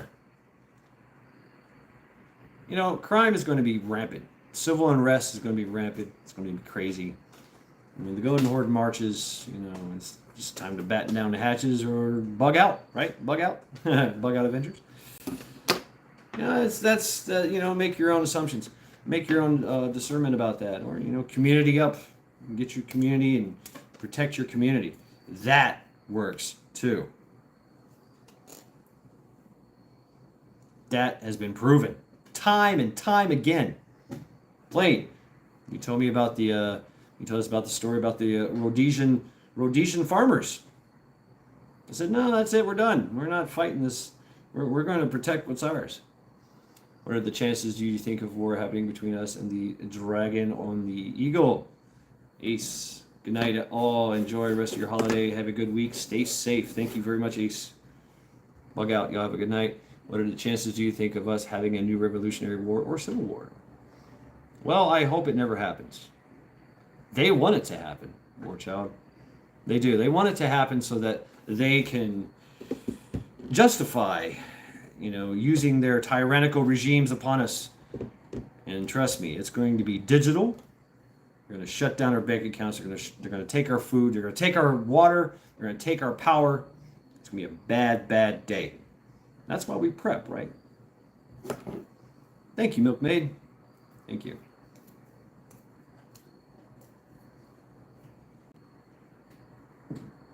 I don't know.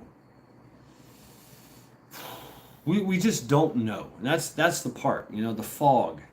It's the calm before the storm. Chess, not checkers. That's what we need to play, right? Yeah, chess. Yeah. Chess, not checkers. Unless, of course, you're playing Tonk. Or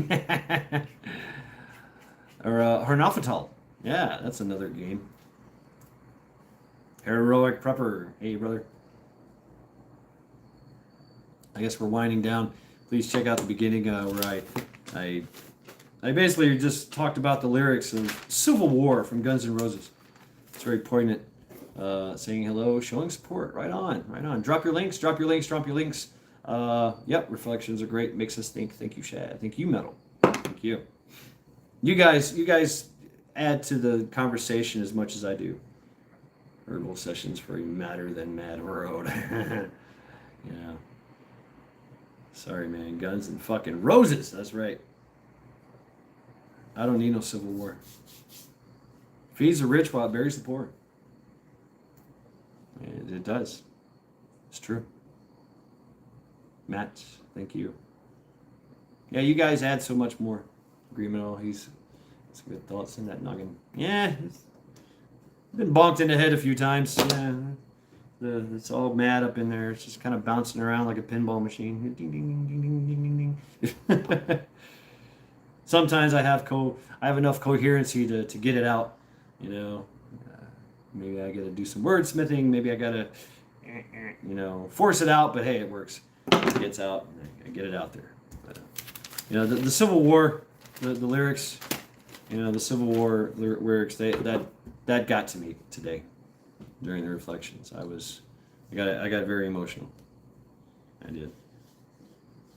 So I've been to Civil War.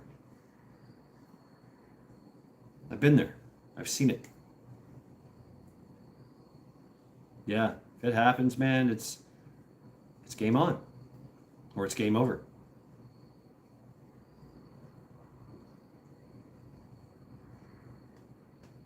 And there's the conspiracy theories that say, hey, there's always that secret clandestine group that's going to save us at the end. They're going to swoop down. They're going to arrest everyone that's responsible for all this, and we're going to have trials and prosecutions, and all will be well. Yeah, right, Majik? False hope. Nobody's coming to save us. If anything, they're coming to enslave us. That is the point. Oh, you guys are fighting. You've destroyed everything. Wow, well, isn't that just terrible?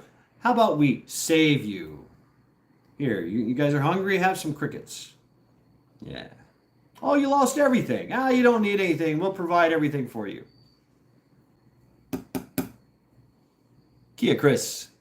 Hello, brothers and sisters. Every day, never forget. That's right. Every day, never forget.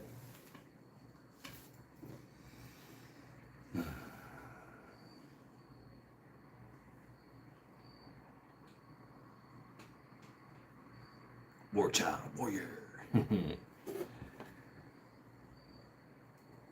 See, exactly.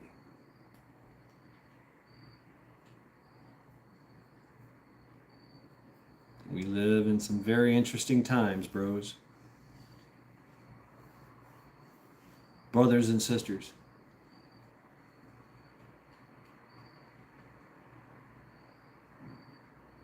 Hope for the best. Expect the worst. Hope for the best. Expect the worst, right? Prepare for the worst. Hope for the best. That's all we can do, really. That's all we can do. That's it. Carry on until we can't carry on anymore. And then carry on.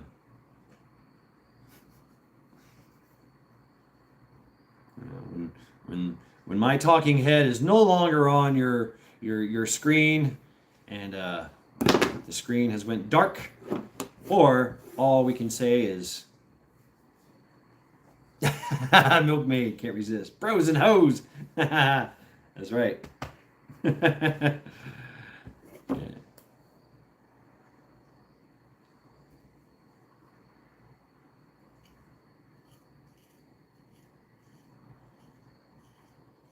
Right, Metal? Quiet guy, just watching and learning. Yeah. Yeah, Matt. She went there. Gotta love the milkmaid. She brings it. Yeah. Meat Puppet is back. Hey, what's up? I'm trying to end the live stream, but I just keep talking. You guys keep talking, and we keep going, and so that's great. That's great. We keep playing off each other. I just hope that cooler heads prevail. I think they will. I think they will. But we know that the timeline is coming to it. They've got till 2024. To force their hand, to force our hand. We know that 2024, if Trump runs, he will win. That's it. We know this. They know this. Even if the election is, well, let's just say, a little wordsmithing, even if something is taken, right? See, in the darkest moment, my enemies will still have not seen the depth of my imagination. Woe to they who bring conflict to my heart every time. Right on, Blake. Milkmaid, sorry, I can't help it. It's what I always hear with the people in my life. Oh, damn. Don't listen to the men in uniform. Yeah, watch out. Yeah, listen to your heart, listen to your soul, listen to your ancestors. Is it, Lori? Might be coming my way then. You're over there. Hey, Lori. I'm waving that way. Hey, Lori. Keep that rain over there.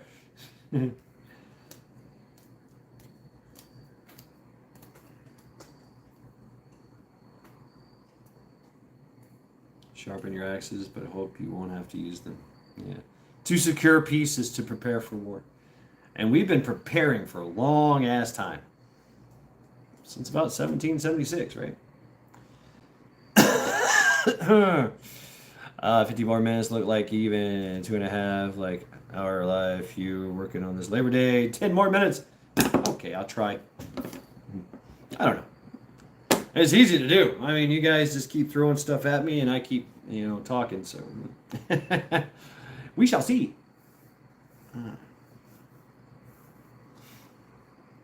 But I do need to get to bed here soon, around 9 o'clock, 9ish, around 9ish, before or after. So I know it's getting close to 9, getting close to my bedtime. So I think maybe that's why Charity is whining over there. She's like, yeah, we're gonna go to bed or what? Yeah, that's my girl. We gotta sleep together. Gotta cuddle. Go away, Shad. Go away. Right. Don't go away mad. Just go away, Shad. Just think about it, think about it. Don't look for the false flags.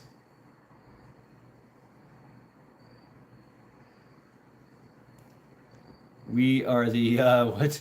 We are the uneducated. At least I am not on topic. Yeah, food in bed are calling me shortly. Since you're sticking around, I'll say I've done the things for years, but I'm new to the prep community, and you guys are pretty all right. Haha, right on. Thank you, Matt.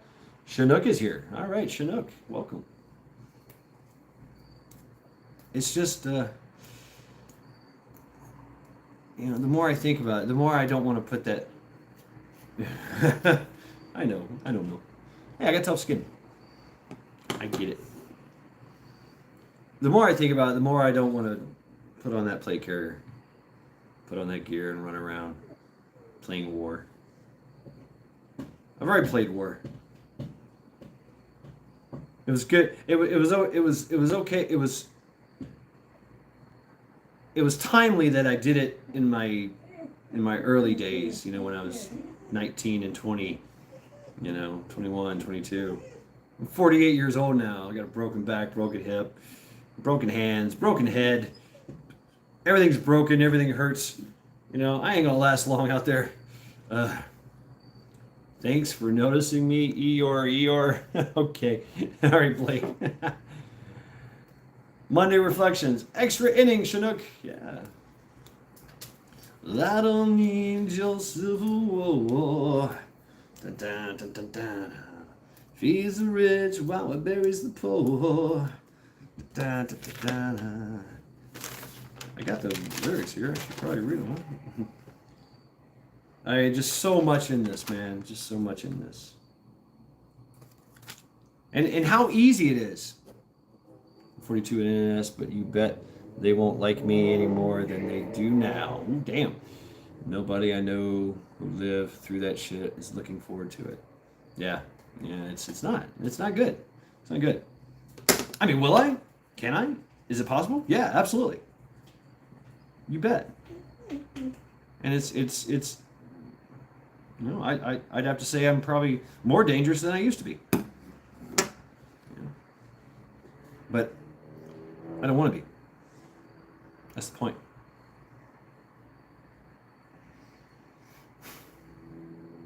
I don't want anybody else to. But I know there's going to be roving bands of idiots going out there, thinking that they can do something.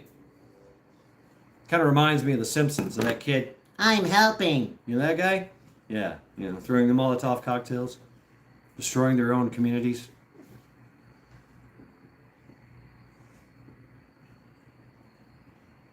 Yeah. I'm helping. Yeah, you're helping, all right. You're helping to destroy the nation.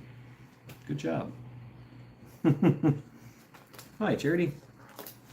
No treats. No.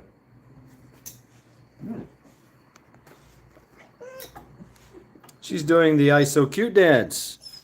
No, no, no, no, no, no, no, no, no,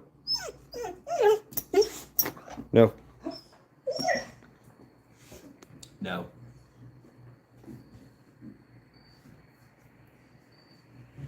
You know, even since the summer of love, even after the emergence of Aunt Tifa and Blim, uh, yeah, none of us want to hurt each other, right, Metal? But if given the choice, yeah, I so cute, right, Sean? That's what she's doing. Yeah. Nobody I know. Let's see.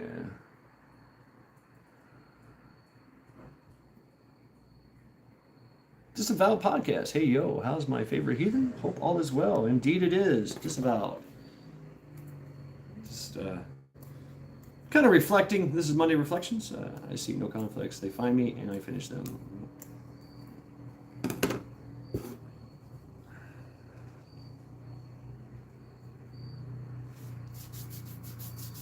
Ah, she scratched me. Look at that. Ah, damn it. I'm gonna trim your nails. Mm-hmm. Let's bust out the grinder. Bzzz. Yep. Do the mani pedi with a grinder.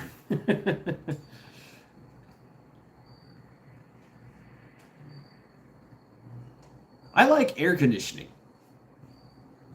I like heat. I like running water. I like cars that run on gasoline. I like meat. I like potatoes. I like French fries. I like food. Yes, food. Real food.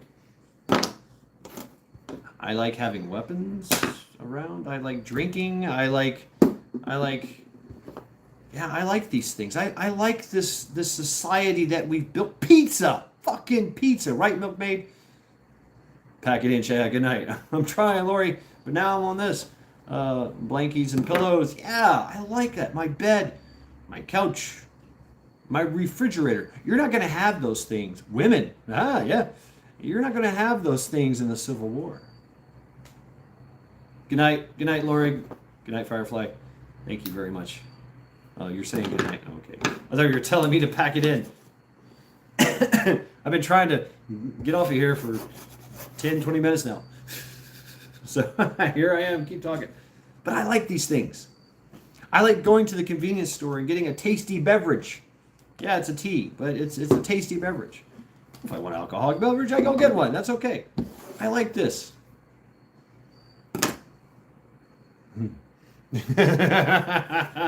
Milkmaid, disavowed. Why? They're tellable. I like those teas. Yeah, right, Dakota. I do too. I like the ingredients. It says tea. I like steak. Be a dick like I do and just click done. Oh, okay. I have to say goodnight to everybody and all this. Keep talking. Am I overstaying my welcome? It's my show, damn it. Do what I want. Do what I want. Do what I want. Pounds and pounds of sugar, right, Dakota? Yes. You're not going to get that in Civil War. The war is hungry. War is a hungry beast that consumes everything. You think they're going to do like Ukraine? We're they're going to throw money at us? Oh, here's billions of dollars. Here's billions of dollars, America, to fight your war. No. Let us fucking burn. Let us starve. The rest of the world is just there. We are the shining city on the hill. We have been since our conception. The rest of the world is nothing but a bunch of rats and vultures. Talk all you like. I'm enjoying the downtime. Been a shitty day. When you go, go. LOL. Oh, I'm sorry to hear that note made. Yep, right on, Metal.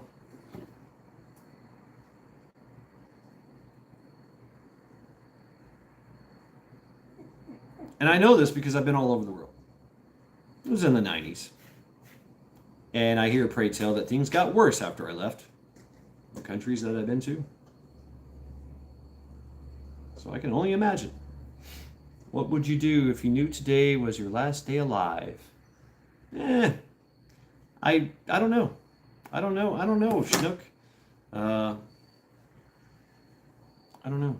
Eat cake. You would eat cake? I would say goodbye to everybody. I'd give away all my stuff and, you know, just look at the stars, look at the sky. Hang out with Charity.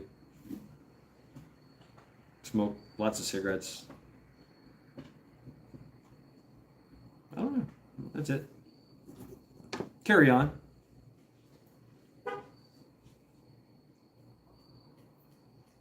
I think giving away all my shit would be my biggest thing. So I'd have a sense of urgency about me on my last day. Like, hey, you got to take this. You know, that is a good question though, Chinook. But I kind of look at my life as, you know, every day is like it's going to be my last. Do shrooms and you won't care. See, impregnate a woman. Hey, pass on your DNA. Right. I look at the deaf experience is the deaf experience is very important to go through.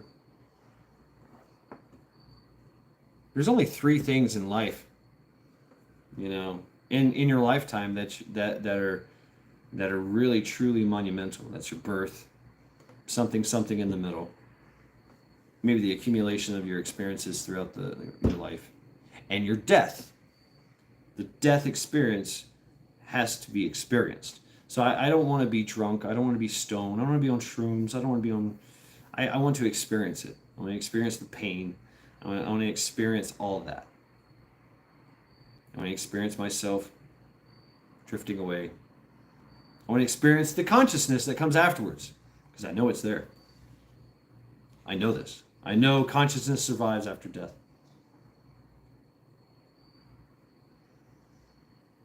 So I want to know if everything I heard is true about death. Seriously. I want to, it's kind of like a game show for me. You know, the Price is Right kind of thing. Or, you know, I spin the Wheel of Fortune. And which religion won? Which religion has the afterlife?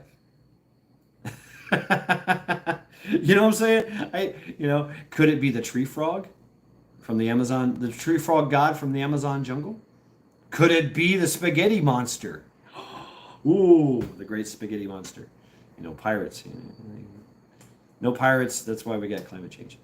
Could it be God? Could it be Jesus? Could it be Buddha? Could it be Hindu? Could it be Muslim? I mean, yeah. Yes, we will continue after our meat sex. We have lots of questions to ask afterwards. Yes. Should check my last. Okay. All right. Roger that. Yeah, live like you're going to die. Live like this is your last day. I would have a really good cup of coffee and a kick-ass steak and then hug the ones I love.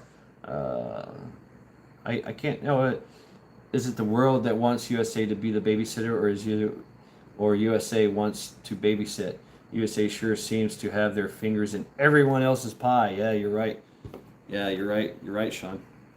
Well, we are the engine. We are the engine for the New World Order. I've said that. Our money, our resources, our might, our intelligence, everything is going towards the New World Order. Is why. I'm not going to ask why. I'm going to accept it. I'm going to accept it as is.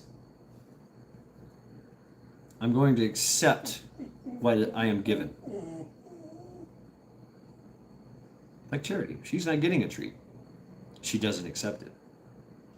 I accept death. You can't deny death. We could. I mean, there's if you think about the whole Carlos Castaneda thing, you can deny your own death, jump off that cliff, and stop before you hit the bottom. Just stop. Project yourself. I don't know. Anyway, maybe intent and will is a strange and powerful thing. But okay, Sean, yes. Yes, we are the engine. We are the engine. And we have been hijacked. We have been hijacked. Because we have the infrastructure. Sonia's like, play this. Ooh, okay. I can't, but you guys can go ahead and link on it. If I click that, Sonia, it's going to end the live stream.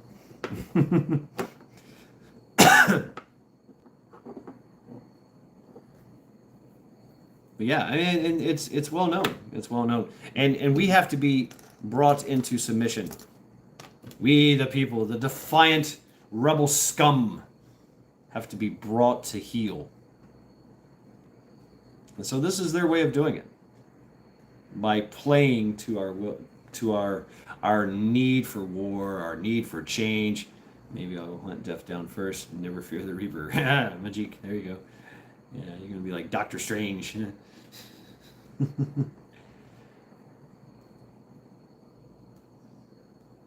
Or Mr. House. Can one? Yes, absolutely, Chinook. Absolutely.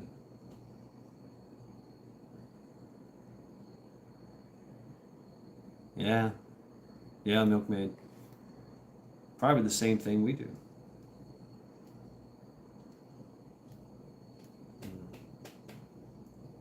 Probably the same thing. And I loved your video, Milkmaid. I really did. I watched that last night and made me think. Yeah. It's inevitable. It is. It is inevitable. Cannot escape death. It's going to happen. Yeah. Yeah, I just want to know am I going to have this life review? Am I going to oh, thank you, Lori. And now it's my bedtime now. Yeah. And am I going to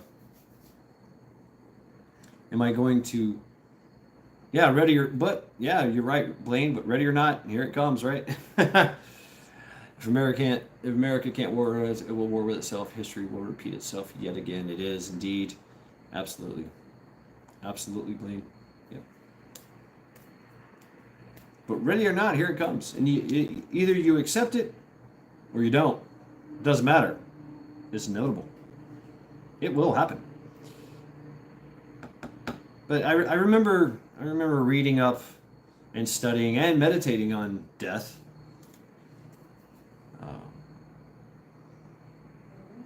And there is a process to death. There's a process that we go through, the life review, and that's happened. I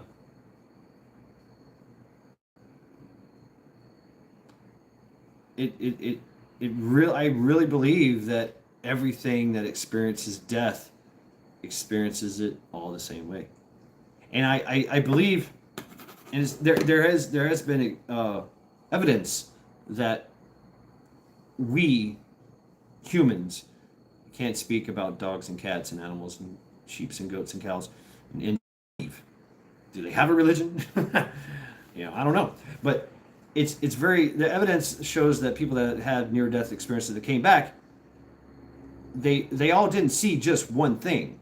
There's no one common thing. They either seen God, they seen Jesus, or they seen Buddha, or they seen whatever their belief system was.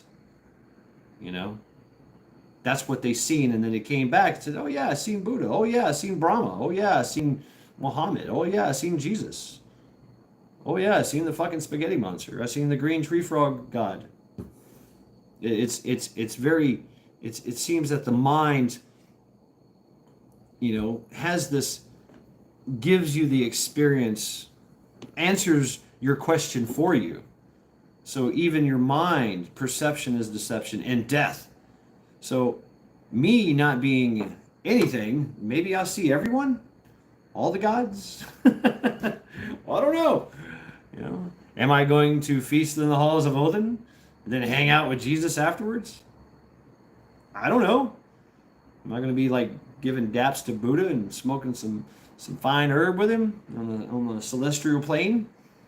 Am I going to hang out with? Then I go over here and hang out with Brahma, the elephant god, and shake his trunk nose. I don't know. I don't know. Maybe I don't know. Maybe me and the tree frog will just be hanging out. Wow, the guardsman. Yeah. Do you see yourself in death? So the mind kind of creates this this place that you go to. That's kind of the idea. The concept is that. But we all still have the life review. We still that's true that we have that life review where it's you're watching a panorama. You watch you see your life through the eyes of others. So the concept of being judged after your death is you get to see through the eye, you get to see yourself through the eyes of everyone that you have ever crossed in your life. And you get to feel, what was it, good or bad? Did you hurt them? Did you help them? You get to see through their eyes. So that's an interesting concept. And that seems to be throughout all near-death experiences in all cultures. Music, the sound, the deafening roar, that's prevalent. The colors you see light, you see different shades of light, and until boom, you see the light, the brilliant light as you pass on. Oh, damn it, Sean. And again with this coffee pooping monkeys. I'm never drinking coffee again. Remind me never to accept coffee from you, Sean. Although I probably would drink it out of body. Yeah, that was the idea too. Is when you, because I have dabbled in some astral projection. Getting poured back into your body, seeing your body. Once you leave your body and you see your body, you don't store it. That's good to know, Sean. You get to see yourself. You get to see amazing things. You get to see others that are astral projecting. You get to see dreams that they're having. Disavow Podcast, they say DMT is a close replication.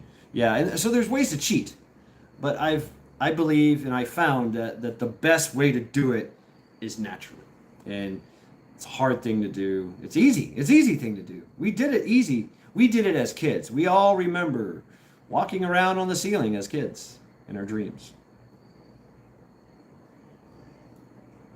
I remember going to the center of the universe in my dreams. I still remember these dreams. But were they dreams? Or were there concepts and constructs of the mind? My imagination going wild, being allowed to do what it wants in my REM state.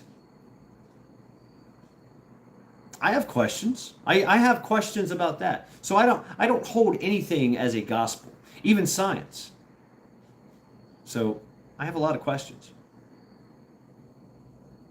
I have seen glimpses. I am Pentecostal and I am pissed. And I pissed on the grave of the love of my life. Damn. Their dreams, their soul memories. Okay, I mean that could be possible. That could be possible, Blaine. The breath will get you there. It's natural, right?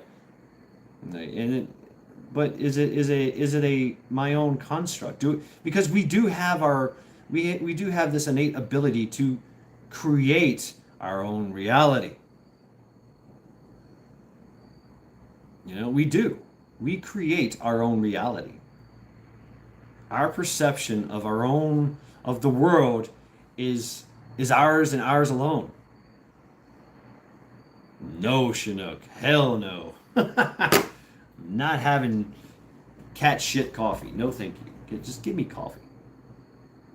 The milkmaid, unless science's name is Fauci. Yeah. Sure you know. No. No.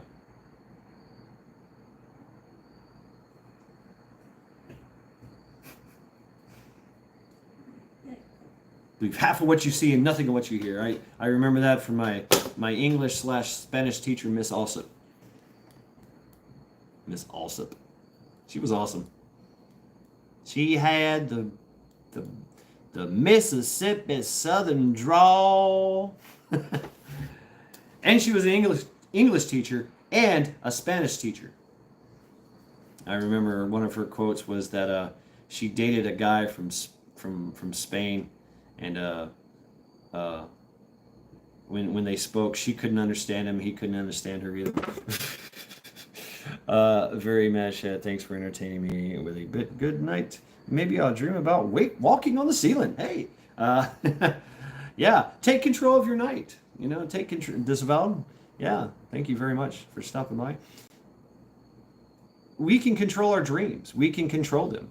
You know, I learned that as a kid. I used to have nightmares, and you know, I got schooled by somebody, and they were like, "Yeah, you can control your dreams."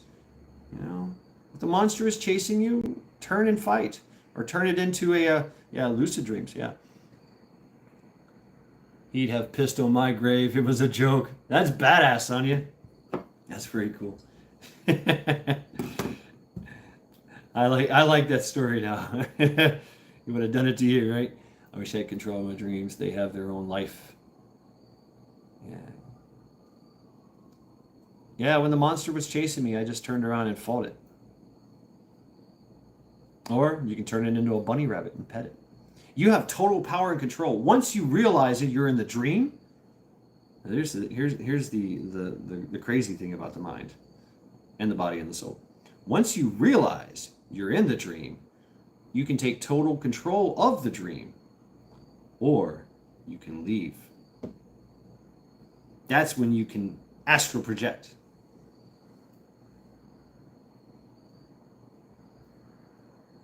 That's when you can go exploring, and you will leave yourself. You will leave your body.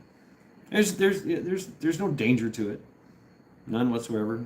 Having an outer body experience, none whatsoever. It's scary. Yeah, it's scary. It's total terror when you leave your body. It is, because that's your body. That's your body you're leaving. You know, but I've left, but I haven't directed them. I think they tell things. But what you have to realize is once you get into that area, that astral plane, if you will, that everything moves at the speed of thought. So whatever you think, that's where you're going to do. That's where you're going to go. Nothing can harm you unless you give it thought. Yeah, lucidity. It's a very different. It's a type of focus of not focusing. Because if you focus on something, you're there. Speed of thought, faster than the speed of light. Imagine going faster than the speed of light. Speed of thought is faster than the speed of light. You're there. If you're just floating around, enjoying everything and enjoying the sights and enjoying, that's the focus you got to have, is not have a focus, not be focused, not have a thought in your head. That's a hell of a discipline. But as soon as you think something, you're there. As soon as you focus on the car, you're there. You're there. And there's you can experience. That's the whole thing, is that idea of having some type of experience and experiencing everything, that what the Japanese call satori, where you have magic, you have lucid experience in walking life, where you experience everything in its clarity. The mind castle. I've done that. That's a great. I still have my mind castle. Obviously, you build it by hand. You build it. I learned that oddly enough from Silence of the Lambs, from reading the book, because he built his mind castle. Hannibal Lecter, and then I looked into its actual concept, and yeah, I've built my own mind castle. It's badass. I love going there. I've got everything there, anything and everything I ever wanted. My beast is there, everything. Everything I've ever read, everything I've ever experienced, everything I've ever learned is there, and everything I like is there. I have statues that talk to me. It's great. It's a great place. My mind castle, my mind palace. I swim with sharks with freaking laser beams on their head, and they talk to me. It's a great place. You're on and you get to build it. The Akashic records. I've never really experienced the Akashic records in that thing of as Akashic, because the whole idea of the Akashic records is a being is supposed to hit you up and say, "Hey, welcome to the Akashic records. Download something." I've never experienced that, so I don't know. But I have astral projected. When I was best storage unit ever made, and it's free. The mind is everything is recorded supposedly, so it is here. Yeah, Mind Palace. Yeah, he did, Milkmaid. You're right. I didn't learn about it till I watched Silence or read the book. The Red Dragon. All that, Hannibal Lecter. Then I was like, ooh, Mind Palace. Wow. And I built it. I got cars, I got boats, I got planes, I got, I've got statues of different martial artists with weapons that I can go, hey, let's fight. It's pretty cool. It's pretty cool. I got everything. The layout, built it brick by brick, stone by stone. I built it a little bit faster than most people, but you're supposed to build it brick by brick, stone by stone. But whatever. I just boom, it's there.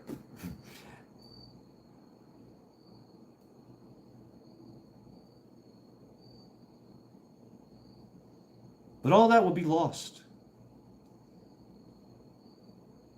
Recording printed and previously decoded by the human brain. It's information. Yeah, I've never experienced the Akashic records. It's a good place to go and think and consider things. Yeah. And talk about a focus. You're focusing on something that you built in your mind. It's a hell of a mind-building experience. It really is. It really is. The Irish are even worse than the English. Oh. Book word read extensively as a child and teenager. Yeah, me too, Majik. Yeah, everything. I read everything. So there you go, folks. I'm gonna get out of here now. We're working on 3 hours now. Damn. Wow. Oh man. Thank you for stopping by Monday Reflections. Usually it's Sunday Reflections. Now we all look to go to bed and enter our mind palace or astral project or just have a good night's sleep. Maybe dream of tacos and naked people. I don't know. I think so, Milkmaid. Let's hope so. Yes, I'm saying good night. So good night, Milkmaid. Good night, Kid Chris. Good night, Metal. Good night, Majik. Good night, Stu. Good night, Sean. Good night, Sonia. Good night, Blaine. Good night to everyone. All you guys and gals that are lurking in the good night, Kia Chris. It was soothing. Most information has been intentionally accessed. Love you, Shad. Thank you very much. Love you as well, Sonia. Even though we've never met, I know you. I know you. And now, from now on, I know things about you, right? And so I know that you pissed on the graves of the one you love, and I think that is badass. I think that's amazing. Good night, Stella. Good night. Great listening to you. For all you guys and gals that have been hanging out in the distance, keeping your distance, lurking and waiting and listening. Good night. Good night, Metal. Good night. Good night, Sean. Good night, Stu. Yep. Rest up. Sleep is very, very, very important. Very important. Chinook, good night. Yes, indeed. I'll be sending you a comment in a unlisted space. Ooh. Interesting, Milkman. Yeah. Hit me up on the mind. Hit me up on the Astral Milk email. Okay. Maybe I will. Maybe I know I've my energy's too high. I've been smoking cigarettes. I've been eating red meat, coffee. It's not gonna happen. Yeah, I'm not in a meditative state. I'm not. You got to prepare for a meditative state. You really do. And I don't feel like cheating. I could. I haven't smoked weed in a long time, so that's another way of cheating is to not smoke weed for a long time and then smoke a lot of weed and then meditate. And you'll have some trippy shit going on. But anyway, folks. Anyway, I'm not going to talk about my shamanistic, my semi-shamanistic shit. But anyway, but we can. And so anyway, thank you very much, folks, for hanging out with me at Monday Reflections and reflecting on Guns N' Roses Civil War. Upper level is possible and a trip. Yes, indeed. God bless. Thank you, Sonia. Hugs and kisses as well. All right. This is it, folks. I'm hitting the button.